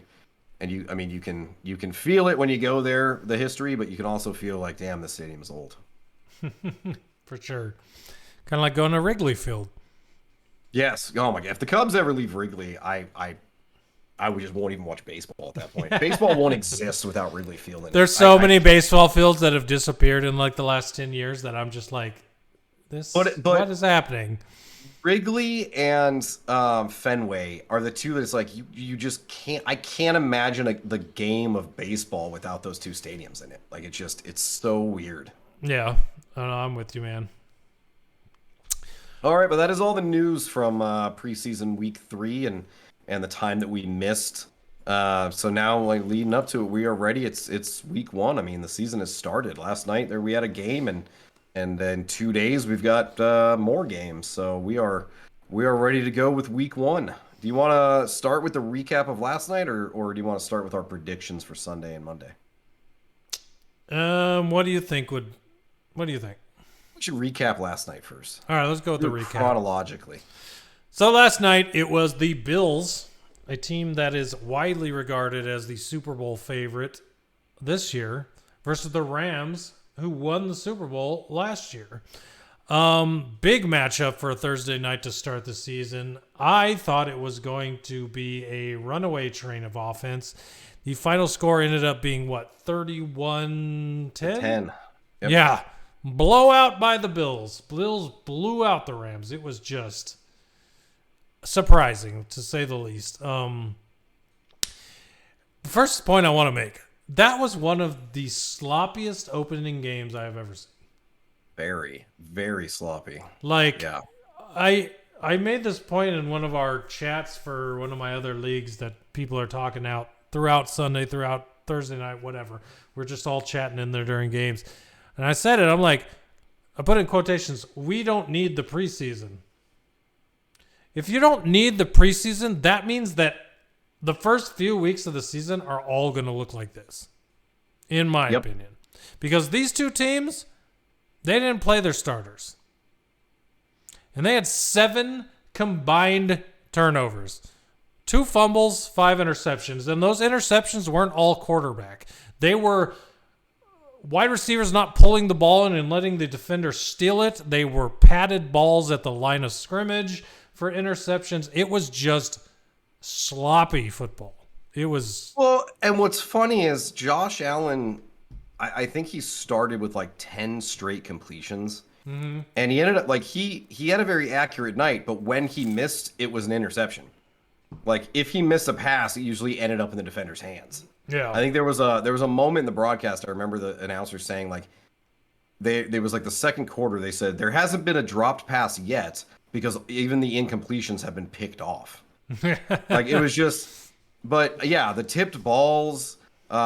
There was one I remember the receiver, tries to catch it with his body instead of catching with his hands, so it bumps out, or defenders just dive in and steal it. Steal the ball.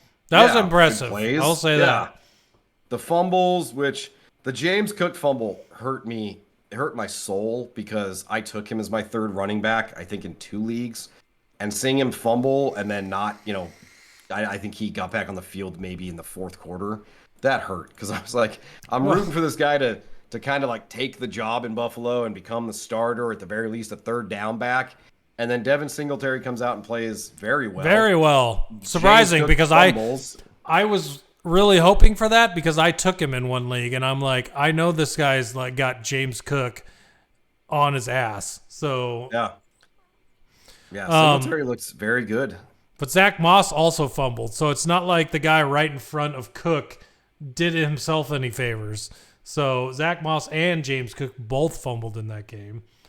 And but even non-turnovers. I remember one of the Stafford fumbled a shotgun pass, was able to pick it up. Oh, actually, I will say this.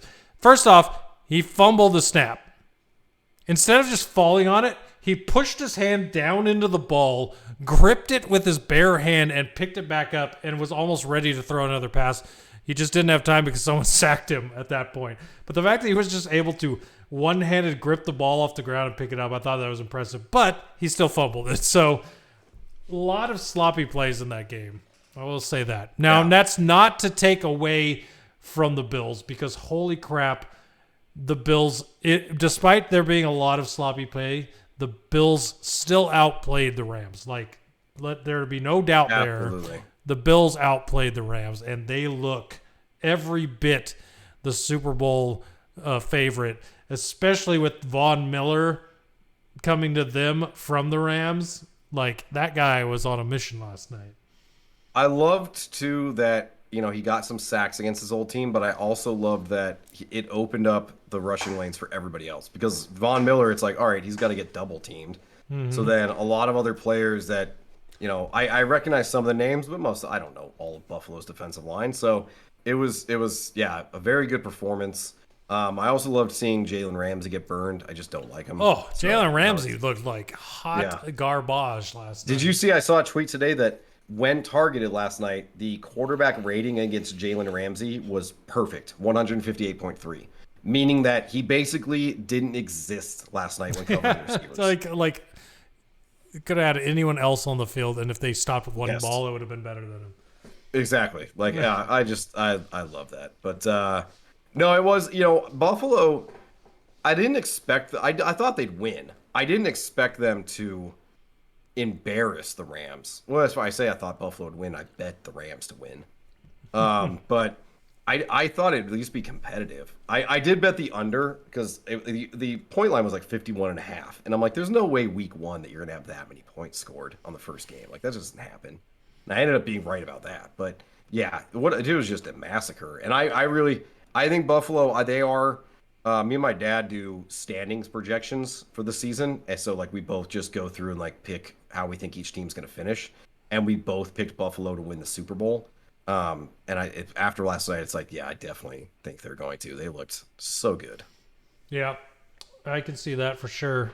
If you're looking at players underwhelming, you've got to start with Allen Robinson and Cam Akers. Cam Akers, starter. Darrell Henderson, looking like the starter. Well, what's funny was I was listening because I was driving home from Phoenix yesterday. I was listening to the radio. I can hear you. Okay. And they were talking about Darrell Henderson was actually the starter, which was news to me. I had no idea. I don't think I drafted Cam Akers anywhere. But yeah, I heard that yesterday afternoon. They were talking about, yeah, Darrell Henderson's going to be the starter. And then it happened, and that was amazing. But on Twitter, like, everyone's freaking out about Cam Akers. And I'm like, well, I mean, if people had been paying attention, then they would have known Darrell Henderson was going to start. I didn't know that because I don't have either one in fantasy, so it wasn't something I was watching. But yeah, but I'm more mad about Allen Robinson. I do have Allen Robinson in the league. It's our keeper league on Sleeper, our dynasty league, because I had him last year. I thought he would at least do something. I thought, okay, well, Odell Beckham did pretty well, and now Allen Robinson's in the Odell Beckham role. Allen Robinson has been a good receiver in the past when he's had good quarterbacks. Well, he's never really had a good quarterback, but so yeah, seeing him, I think he had 2 targets, including a throwaway on the last play of the game or whatever. He caught 1 pass for like 12 yards, and like that, I had him in my lineup. I played him over. I can't even remember the guy's name that I played him over right now. But I was very, very upset about it because I don't know. I mean, Cooper Kupp had like 13 catches. Darrell Henderson caught some passes, checkdowns. Higbee, the tight end, caught some balls. It seemed like they were never even looking Allen Robinson's way. It's like every time Stafford was in trouble or pressured, which was a lot because Buffalo's defense was all over him, he would just automatically throw it to wherever Cooper Kupp was. And magically, Cooper Kupp would catch it because he's just that good somehow. So yeah, watching Allen Robinson, 2 targets, 1 catch, heartbreaking. Cam Akers, I think you're forgetting I don't know. someone. Huh? You're forgetting something, which is what throws me so off about Allen Robinson. There is a guy whose name that Stafford threw to at least like 8 or 9 times who is not Allen Robinson. And I've never even heard of him. Oh, yeah. Barkowski or something? Yes. Like, who is this man? And why are you paying Allen Robinson so much to not be thrown to? I actually looked that up last night because I didn't know who he was. So he's just their 3rd receiver because Josh Palmer. Van Jefferson. Van Jefferson, who's usually their slot guy's hurt. So, like, the Kowalski, whatever, was filling in for him. But yeah, that guy too was like. I'm going to find the stats for this game because that guy had a huge night and Allen Robinson had nothing. That's what confused me. I'm like, where? Having a huge night. He had at least 6 catches. Oh, okay. I just remember Cooper Kupp had like 14 or something ridiculous. I know Cooper Kupp is easy to remember anyone else, but and Darrell Henderson had but it was just Well, in the 2 targets, okay, that killed me. I take that back. He had 4 catches for 25 yards. He didn't have any yards. 6 targets. It seemed like if he wasn't looking at Kupp, he was looking at this Skowronek guy. I remember him checking down a lot. Allen Robinson had 2 targets. That's it. And the one of them was literally the last. It was like 4th down, and they just threw it out of the end zone in Allen Robinson's general direction, basically. Yeah. No, I'm very concerned about Allen Robinson. The Cam Akers thing. I don't know the story. I don't know why Darrell Henderson all of a sudden was the starter going into the game. I saw today that they said that Cam Akers needs to run harder, or I forget the exact quote. Let me look it up. But Sean McVay did say something about Cam Akers today. He wants more urgency. He needs to run with more urgency. No. So I guess Cam Akers just in the doghouse.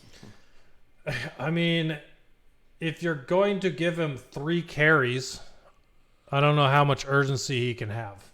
I feel like he did something like in practice this week, which just pissed off Sean McVay. And It had to. How are you gonna say he needs more urgency when you give him 3 carries? Like, you guess that you got that off of 3 carries? I mean, I guess he had 3 carries for no yards, but I don't know what to say to that. I know. I going forward, I do have Cam Akers somewhere, so it's something I need to watch. I also know everyone's going to try to pick up Darrell Henderson this next week, because I don't think he got drafted in any of the leagues I was in. Maybe the 16-teamer, but most of my leagues, I don't think he got drafted. So,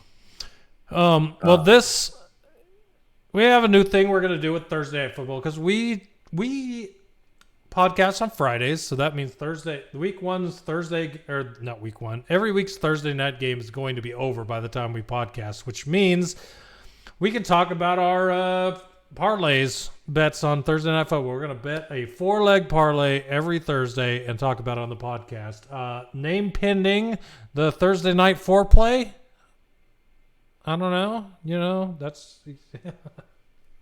like it, foreplay. It's a nice little play on words there. We're just going for the pun here. But I figured we'd talk about, we both made a 4-leg parlay, and let's see, did either of us hit it? All right. I can say for me, my first leg of the parlay was Rams money line, so I automatically lose. But I did bet Cooper Kupp anytime touchdown. Got that. Gabriel Davis, I had him for 50-plus yards. He got that in the first half. Cooper Kupp got his touchdown in the first half. And from there, the rest of it all went downhill. Rams did not win, so I did not hit the money line. And my 4th part of the parlay was the home team Rams over 25.5 points. So they only got 10 and got nowhere near 25.5 points.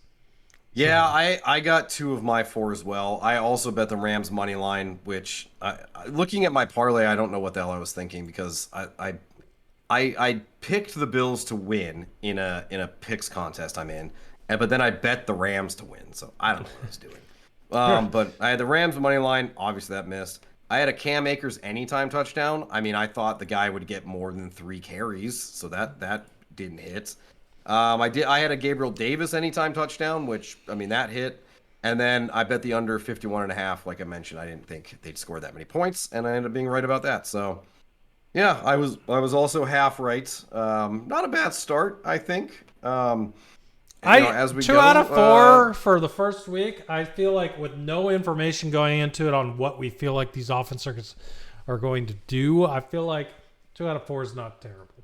I'm happy with it, and now what did you do? I bet $5 on mine. I also bet 5. Okay, so I thought about doing $1, but I was like, nah, five's good. Like if I hit this, I want to win some money. Yeah. See, I usually I do every week. I started this last year when betting became legal in Arizona. I do a 16-team parlay, or however many games there are each week, and I bet the winner of the money line, but I only do $1. But because the odds of a parlay that big are so high, it's like you're betting $1 to win like $5,000. Hey. And I'm like, if it ever hits, I'll be super excited. And then every week if it doesn't hit, I'm only losing $1. So that is, I like that. I have FanDuel open right now because when we move on to our picks for this week, I'm going to be placing my bets. So nice. I'm looking. Last thing I want to throw out there. In our Dynasty League, I picked up Gabriel Davis in probably week 14. into our dynasty league of last season. So those are the picks in a dynasty league, man, that that's gonna be so good. Because he got one last night, and I don't know how many yards he ended up with, but he had a good night. And the way the Bills' offense and defense look, like they realistically could, Stephon Diggs is gonna get his, but Gabe Davis could still have a huge year. Like I didn't draft Gabe Davis in any league. Well, maybe one. He had 4 catches for 88 yards and a touchdown, so 18 points. Touchdown. Yeah. No.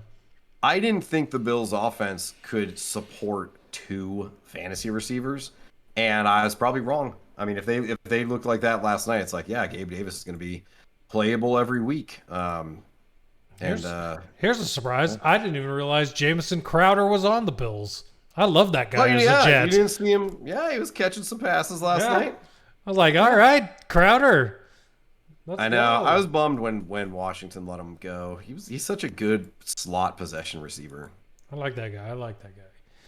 All right, let's go. We're going to do our week 1 prediction. So we want to throw this out there for the season wide. We're going to go over the games of the week, and me and Richie are going to keep track of who we pick, and kind of like all the Sunday broadcast teams do, keep a running tally of what our record is going throughout the season with our picks here. When we say we're going to keep track, are you actually going to keep track for both of us, or do I keep track of my own? No, I'll keep track because it'll all be in here. So I'll just tally it up each week, and we'll see where we go. So we'll start off with the New Orleans Saints and the Atlanta Falcons. Who do you got in that game? Saints, obviously. If I at any point this season pick the Falcons, I will be amazed. I want to pick the Falcons just to be the opposite of you, but the Saints, I feel like honestly, I don't think the Saints are as good. I need to see this game to see how good the Saints are. I don't think the Saints are like a great team. I just think the Falcons are that bad. Yeah. Well, and you have to remember the Saints still have Alvin Kamara, Michael Thomas, Chris Olave, Jarvis Landry. Jameis Winston was playing fairly well last year before he got hurt. True. Whereas the Falcons have, Kyle Pitts, Drake London, Mariota. I can't name a single defensive player for the Falcons. So, yeah, I can't pick the Falcons. Yeah, I'm going to pick the Saints only because I have no faith in Marcus Mariota. No. If this was Matt Ryan, I might change my mind. Oh, yeah. If this was Matt Ryan, it'd be a totally different story. But it's not. So let's go to the next round. And this is the funny one. Because earlier this week, new Carolina Panthers quarterback Baker Mayfield decided to say, when asked about the game against the Browns, his direct quote was, "I am going to F them up." So thank you for censoring. I know. Listening. Even though I haven't censored anything else. I'm still going Panthers. I think he will F them up, to be honest. Yeah, it's tough, man, because the Browns defense is pretty good. Myles Garrett, I think they still have Jadeveon Clowney. And I do really like Nick Chubb. But I also really like Baker Mayfield. And for now, Christian McCaffrey is healthy, even though apparently he has a shin injury. So I'm going to go Panthers. I think it'll be a close game. I don't think he's really going to F them up. But I do think he's going to get the win. Yeah, we shall see. That'll be an interesting one. That is my... If I weren't... That's the thing about there's so many morning games, and the Lions always play in the morning. I don't watch Red Zone in the morning. I always watch just the Lions game, and I watch Red Zone in the afternoon games. So there's only like 4 games for Red Zone in the afternoon games. So if this game was an afternoon game, I would probably just watch it specifically. But yeah, that's what. No, I agree. There are some every week. There's some games that I'm like, oh, I'd love to watch that. But yeah, the morning is usually Commanders or Bears if I'm at my parents' house, and then the afternoon is Cardinals. So, I don't get to watch Red Zone very often. Bye week is the Red Zone day, that's for sure. Oh, that's the best day. Yes. Turn on Red Zone all day. I love it. Agree. I don't think there's any question on this one. 49ers at the Bears. I don't care if they were in Chicago or in San Francisco, the 49ers would beat the Bears. You know, if this was in December in Chicago and it was like cold, I would think maybe the Bears had a chance. And I don't agree with all the Trey Lance hype, especially having not seen it yet. But they still have Debo. They still have Brandon Ayuk. They still have a great running game. The Bears should be better than last year. I think you forgot someone. George Kittle. Yeah. I don't think the Bears are ready yet to win this game. Their defense is going to be just a question mark.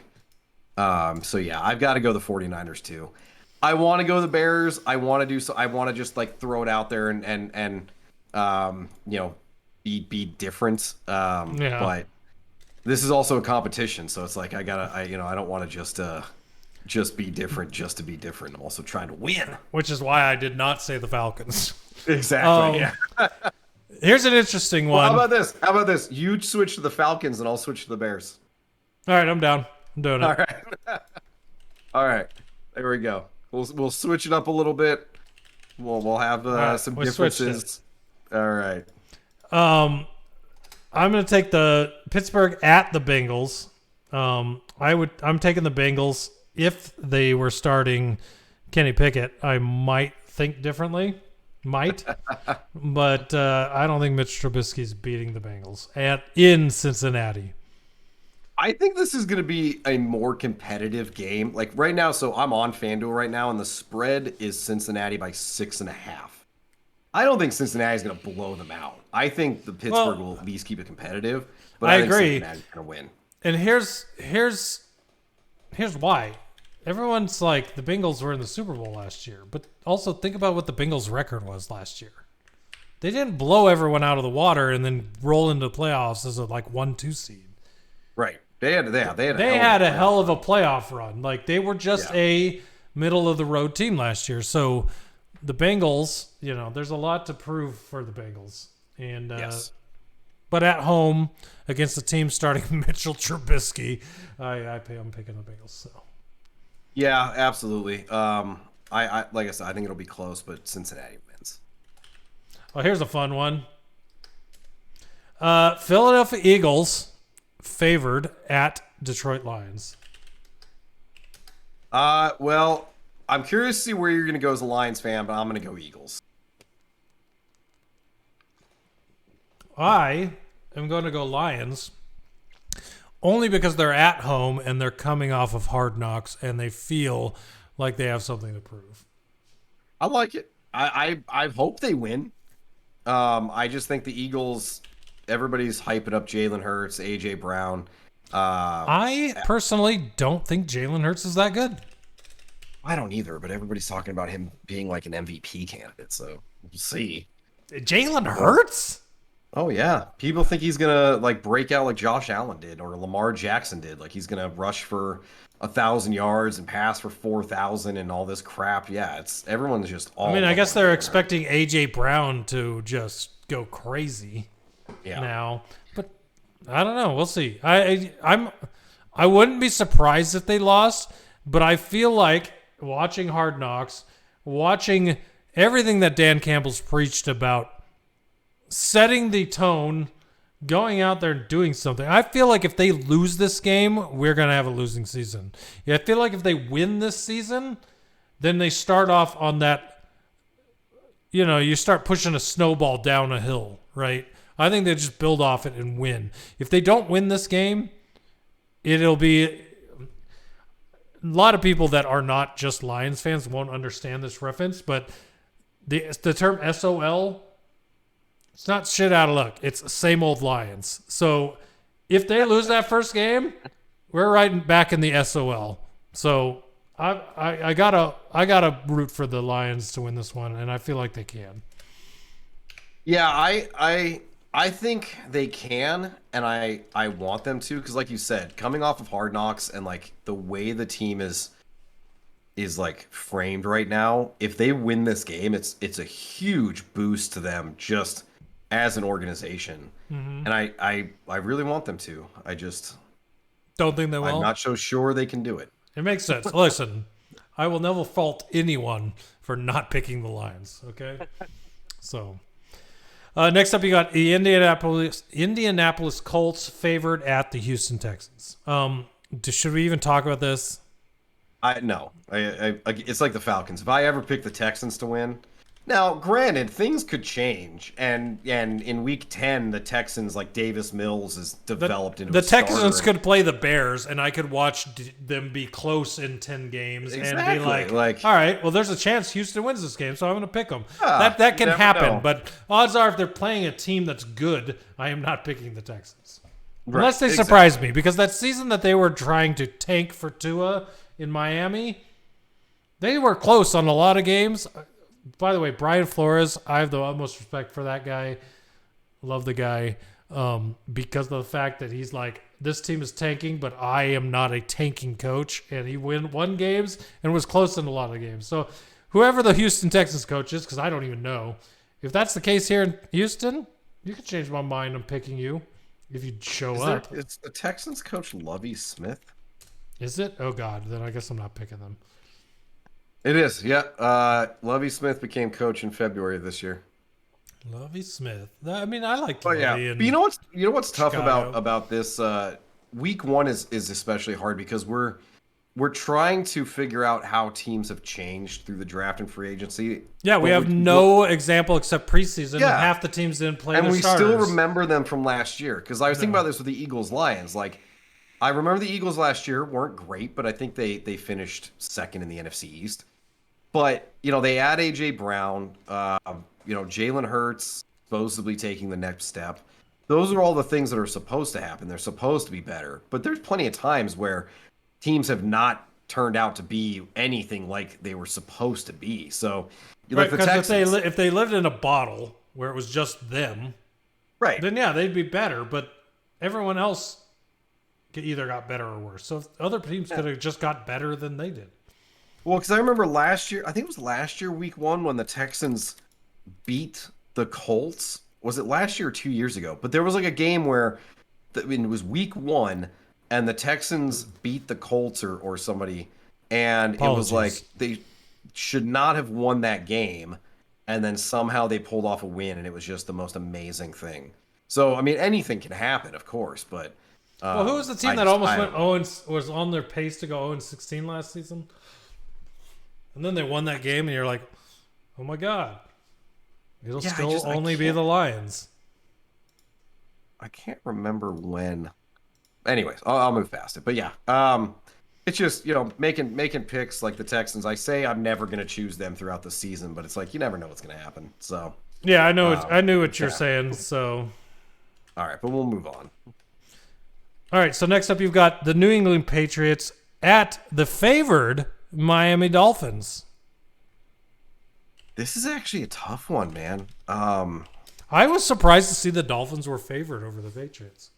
People really love the Dolphins this year, and I mean, I get it. They've got a lot of talent, but it's like with like Davis Mills. Like, I haven't seen enough out of Tua to be like, oh yeah, they're going to be great because now he has people to throw to. I mean, it could still be bad. And then the Patriots, after watching them the preseason, I want to be like, the Patriots are done. They suck. They're terrible. They're going to miss the playoffs, like, finally. But Bill Belichick always seems to figure something out. So this is a really hard one. Gosh. I'm going to go with the Dolphins, though. It is at home, and it's probably going to be hot, which shouldn't be good for the Patriots because they play in New England. So I'll go with Miami. I'm going to go, like, a field goal difference between these teams, and the Dolphins win. Yeah, this is a very close one. This is I agree. It is actually, the spread is 3.5 for Miami, so it is literally a field goal game. Yeah, because I'm like, I feel like you can never count out a Bill Belichick team, and I feel like they still have talent on that team. And preseason, Bill Belichick doesn't care about the preseason. Let's be honest. I do feel like the Dolphins have I feel like Tua is the one thing holding that offense back. Not holding it back. Let's say Tua is the one thing I look at that offense and think, if he can be a good quarterback, then this is a good team. If he's just a mediocre quarterback, then they're just a mediocre team. Despite having Chase Edmonds and Raheem Mostert, Tyreek Hill, Jalen Waddle, Mike Gesicki, that's just where they'll sit. So it all comes down to Tua, but in the end, I think since they're at home and these teams are very evenly matched, it's going to be the Dolphins. So next up, agreed.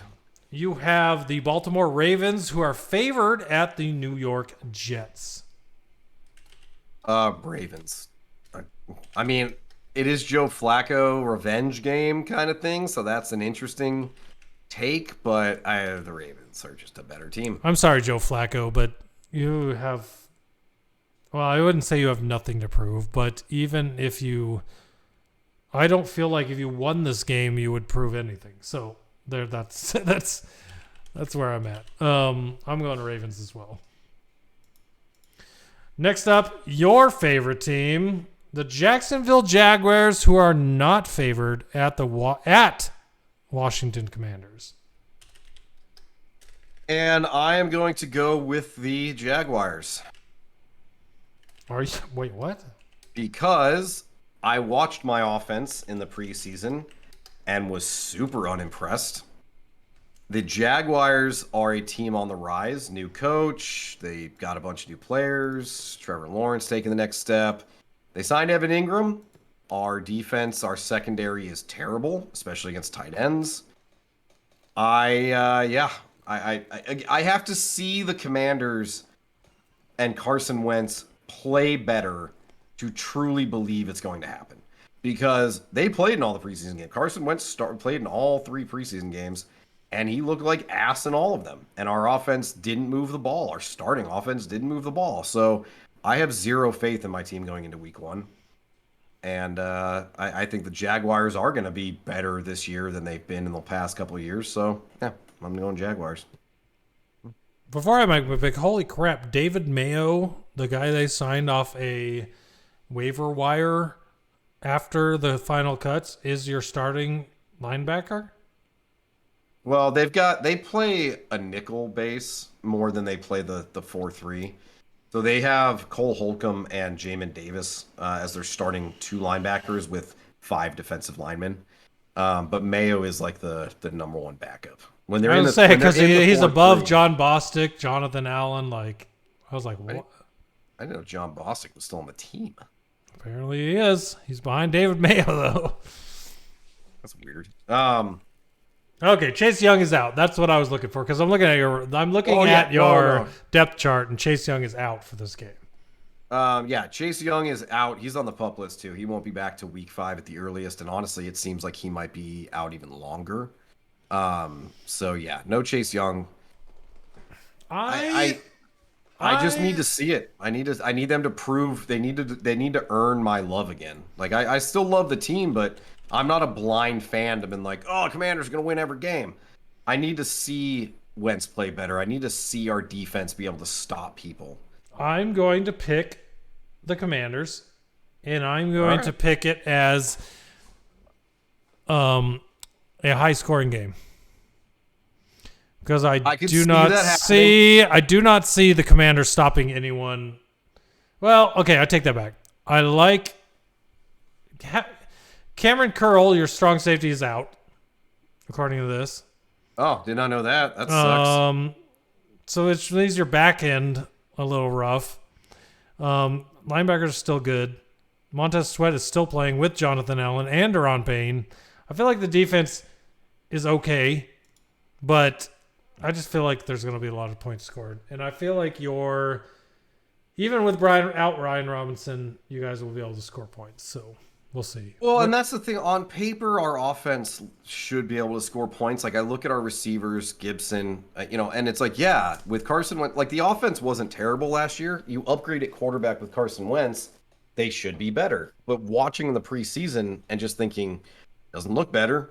I just need to see it happen on the field before I have faith in them. And I really do think the Jaguars are going to be a much better team than they've been in the past. So no, I think these are in my head, these are two like mid to upper mid teams. I feel like they're not at the middle. I think they're right above the middle and them playing each other. This is one of those ones where it could go either way, but I'm going to take the Commanders because they're at home.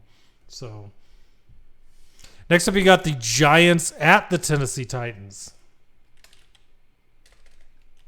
Yeah, I'm gonna go Titans.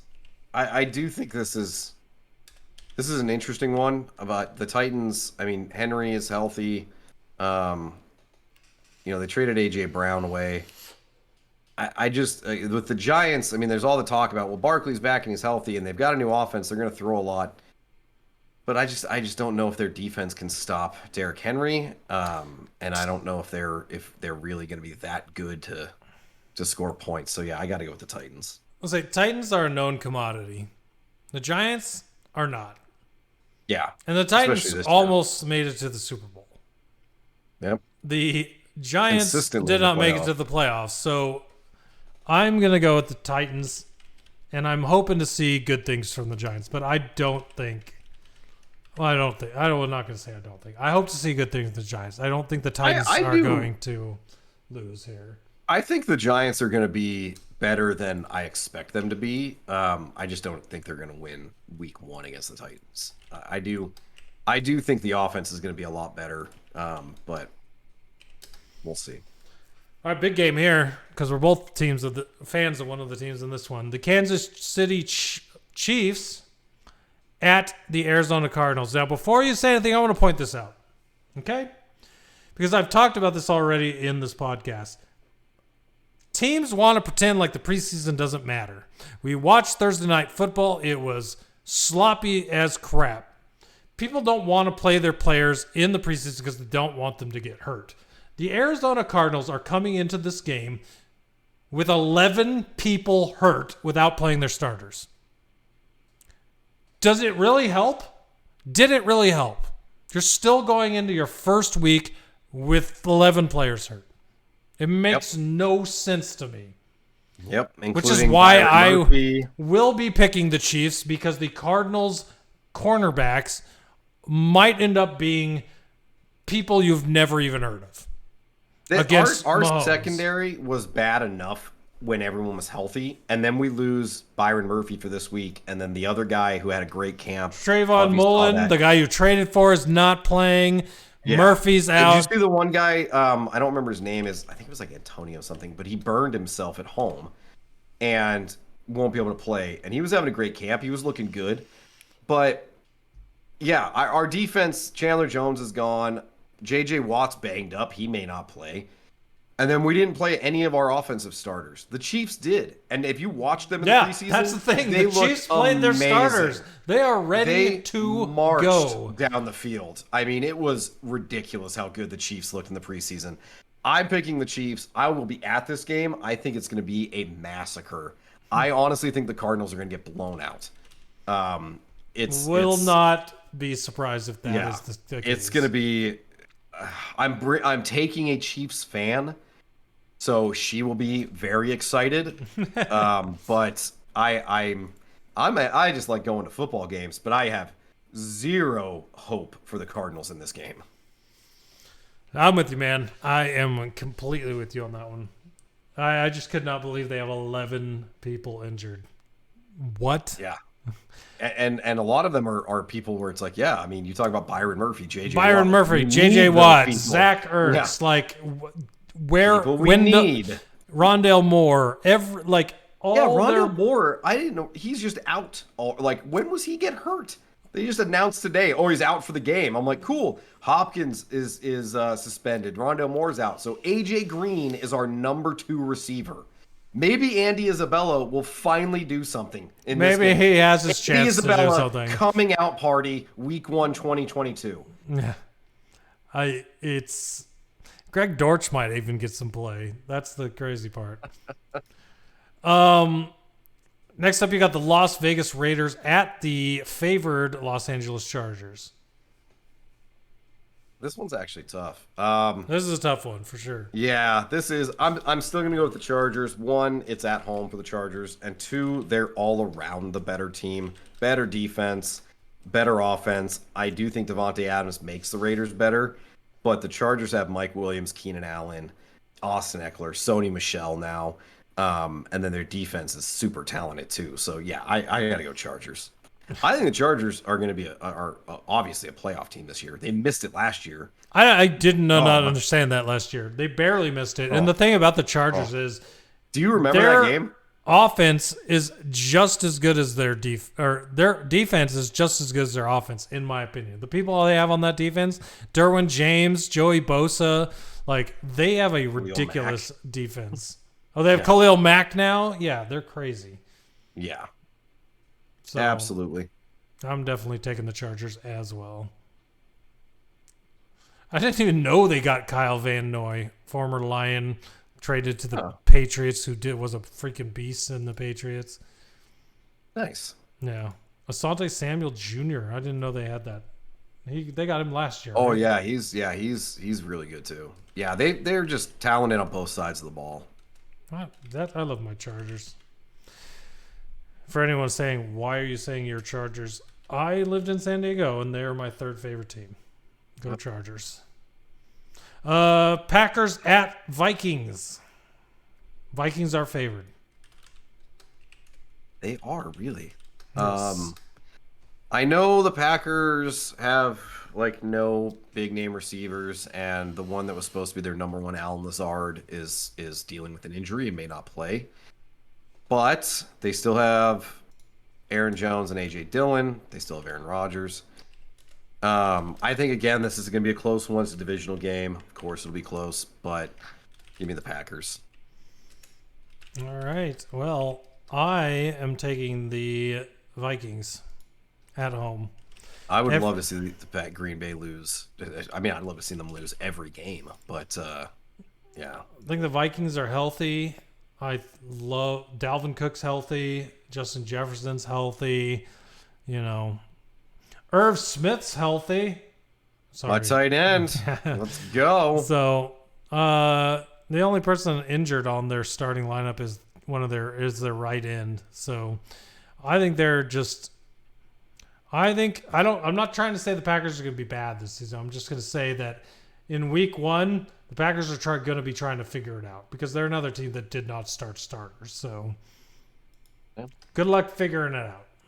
I just it's tough to pick against Aaron Rodgers unless it's against a team that is like super good, and I just don't think the Vikings are super good. Like if the Packers were playing like Tampa Bay, I'd be like, oh yeah, I could see. But I was gonna say the Vikings were number 2 in the division last year, but I don't remember the record, and that's hard not to be when you have the Bears and the Lions. Yeah, that's like, that division usually has the same finish every single year. Green Bay, Minnesota, and then Chicago and Detroit will sometimes flip flop. Yeah, exactly. They were. I went to look because I was curious. They were 8-9 last season. The Vikings. Not great, but not bad. All right, Buccaneers favored at the Dallas Cowboys in the Sunday Night Football matchup. Yeah, this is another really tough one, and Dallas is dealing with a lot of injuries to the offensive line, and Michael Gallup's still dealing with an injury. I do think Dallas is still, they're obviously going to win the NFC East. Again, it's tough to pick against Tampa Bay and Tom Brady. If Michael Gallup was healthy, or I knew more about Jalen Tolbert as their number 2, I would probably pick Dallas at home, but I'm going to go with Tampa Bay. I am going with Dallas. And that is because of the fact that I know it's Tom Brady, but he was not there the entire camp. Right, yeah. He missed the whole offseason, basically. Yeah. People think he was on Masked Singer. So I guess well, you'll have but to then let it me came know. out in the last couple of days that like he I guess is dealing with like marriage issues with. I've also heard that Yeah. he might be getting a divorce. So there's a lot So going on there. I guess the decision to unretire made her very unhappy, understandably, since she forced him to retire in the first place. Well, I mean, So who's surprised at that? So, yeah. I don't know. last up, you got the Denver Broncos favored at the Seattle Seahawks. I don't think there's a lot of talk that needs to go here. I'm also gonna go with Seattle. I agree. Geno Smith MVP. Oh, okay. Catton. Yeah, you know what's really funny about this game is everybody talks about Baker Mayfield returning to the Browns. I had not even realized until I looked at the schedule that Russell Wilson was going back to Seattle in Week 1 on Monday Night Football. Monday night, yeah. Like that's crazy. Now I got a question for you. Does Seattle, the fans in the stadium, do they boo him or do they cheer him? Okay, well, I can only speak as a Detroit Lions fan where Matthew Stafford left us to go to the Rams, but never won a Super Bowl in Detroit and would be cheered relentlessly in Detroit. I can only assume that Russell Wilson, assuming the fans are similar, coming back to Seattle after winning them a Super Bowl would be cheered. I assume cheered. I would assume cheered.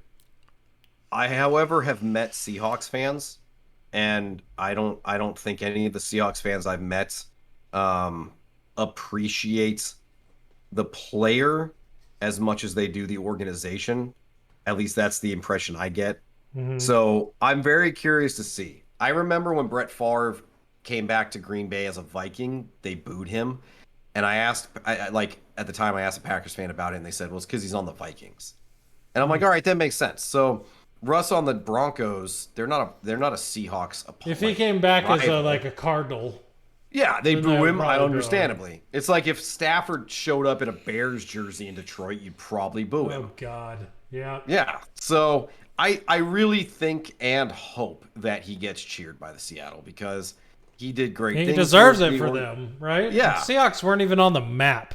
And it's not like he him. was like, I want out, I hate this town, blah, blah, blah. Like, he had a falling out with the coach and GM, so that, they broke up, and it's like, it's nothing against the fans, nothing against the city.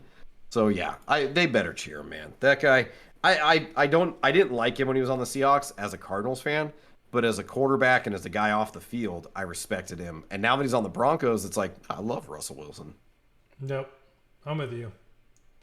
I didn't even hate him only because Cardinals weren't my number one team on the Seattle. See, I only hated him because he was so good for Seattle that it was very frustrating. Like, yeah, that's usually how it goes when I hate players, is because it's just, well, what you're doing on the field impacts my team negatively, so I hate you. There are very few players that I actively hate them off the field. Brick also says that's exactly why he booed Brett Favre. So, and he's okay. He's a Packers fan. So yes, thank you, Patrick. Yes, exactly. So there you go. All right, well, that covers the Week 1 predictions. There's maybe 5 games where we both pick different teams. So there's going to be some differences in the standings come Week 2. It'll be interesting to look at that. You wanted to talk about some fantasy sleepers for Week 1, just for anyone out there that is still looking. I just had an idea. I was thinking about this. Basically, like when you look at fantasy football, I mean, you can look at rankings on every website, and it's usually the top 10 to 15 players are the same with just different orders. So I was just thinking, what are some players poised to have big weeks that maybe people aren't necessarily thinking about? So for quarterback, and I talked about this with the Commanders, I went with Trevor Lawrence. I really have no faith in our secondary, and I think with a new coaching staff in Jacksonville, he's going to take big steps forward in year 2. And why not start with Week 1? I think he'll throw at least 3 touchdowns, maybe more. Running back, I actually went with Kenyon Drake, and we mentioned this earlier with Drake signing with Baltimore. I know he's listed behind Mike Davis and Justice Hill. He's a better talent than either one of them. I think come Sunday, and Baltimore's done this in the past with running backs where they just randomly use backups. I think Kenny Drake's going to be the starter against the Jets, and I think he's going to have a pretty good day. The Jets defense, not that great, especially against the run. I think I looked this up. They were definitely bottom 5 last year against the run. So Kenyon Drake could just, if he gets the start or gets a good handful of carries, could break some. He was in Arizona. I remember he's a pretty good player. He's got some speed. He's got some breakaway ability, so he could have himself a pretty good day. Wide receiver, I went with Juju Smith-Schuster. We talked about this with the Cardinals game. Our secondary's banged up and also not very talented. The Chiefs in the preseason played their starters. They looked great. I think they're going to be firing on all cylinders. I think this game is going to be a blowout. I think Juju Smith-Schuster goes off, especially if Byron Murphy doesn't play. And then tight end, going back to what I said about Jacksonville and the Washington, Evan Ingram. We can't cover tight ends to save our life. We haven't been able to cover them for years. Cam Curl, as you mentioned, is out. So yeah, I think Evan Ingram definitely catches a touchdown. I placed that anytime touchdown bet already. And I think he, maybe goes for 60, 70 yards too. So those are just 4 players. Little lesser known. Like, I didn't want to just be like, oh, who's going to have a great year is Javonte Williams in week 1. Like, of course, everybody knows that. Like, the top 10 to 15 are always the same. These are guys that, if you're in a deep league or if you play daily fantasy and you want to just throw something at the wall and see what sticks, there you go. I'd like to add Sony Michel. If you're looking for a deep, and you're a 16-team league and no one picked up Sony Michel because they don't know who he is. Yeah, Sony Michel, he got drafted. He might end up doing something. I thought about that too. Yeah, he actually got drafted in that one. We drafted that on Sunday. I think he'd already signed with the Chargers, so somebody took him. But yeah, I think Sony Michel, man, the Chargers adding him to an already pretty stacked offense was just pretty incredible. Yeah.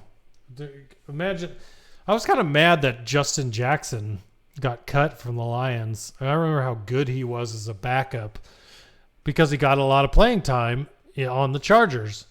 And so that the backups, even though Eckler's gonna eat, but that backup still gets playing time. So if Sony Michel does work his way into that backup role, which I think that, judging by what they have, he's probably already there. You're going to get some good stuff out of him. So, agreed. All right. Well, we are at the current normal for us at 2 hours. So, I thought when we started the season that it was going to take longer than 2 hours, but this worked out. And then I think we did pretty well for what we had written here. Like, we had the longest notes we've had yet and still managed to well, we won't have to cover the preseason week 3 cuts and signings next week. So, we can break down games and big stat lines and then preview week 2. So, 2 hours, we won't go any longer than that. Maybe next week will be at like an hour and a half. I like your wishful thinking. I like it. So, well, I mean, yeah, if we're sitting here just talking about the games, we could go on. Oh, God. We could, definitely. The good news is you'll be watching either the Bears or Commanders in the morning, and I'll be watching the Lions. And then we'll probably be watching the Cardinals. So it'll more than likely be recaps of like the news we've seen from the other games and then the Monday and Sunday night football, So, well, when you're watching the Cardinals, make sure you look for me in the end zone when Mahomes throws his 5th touchdown pass. I'll be the one flipping him the double bird. So, yes, exactly. All right, man. Well, that has been episode 4. Thanks everybody for coming and listening to the podcast wherever you can find your podcast. If you don't know, you can find us on Twitter at Coffin Corners. You can find us on TikTok, Coffin Corner Podcast.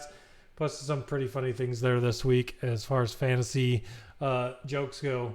Go check that out. And you can now find us on YouTube. Just search Coffin Corner Podcast. You'll find us. And I will be reloading these live streamed recordings of the podcast over there on YouTube if that is what you prefer. If that is what you prefer to watch your podcast on. So go check those things out. And for everybody out there, thanks for listening to us on episode 4, and we will be back next week to see how our predictions did and preview week 2.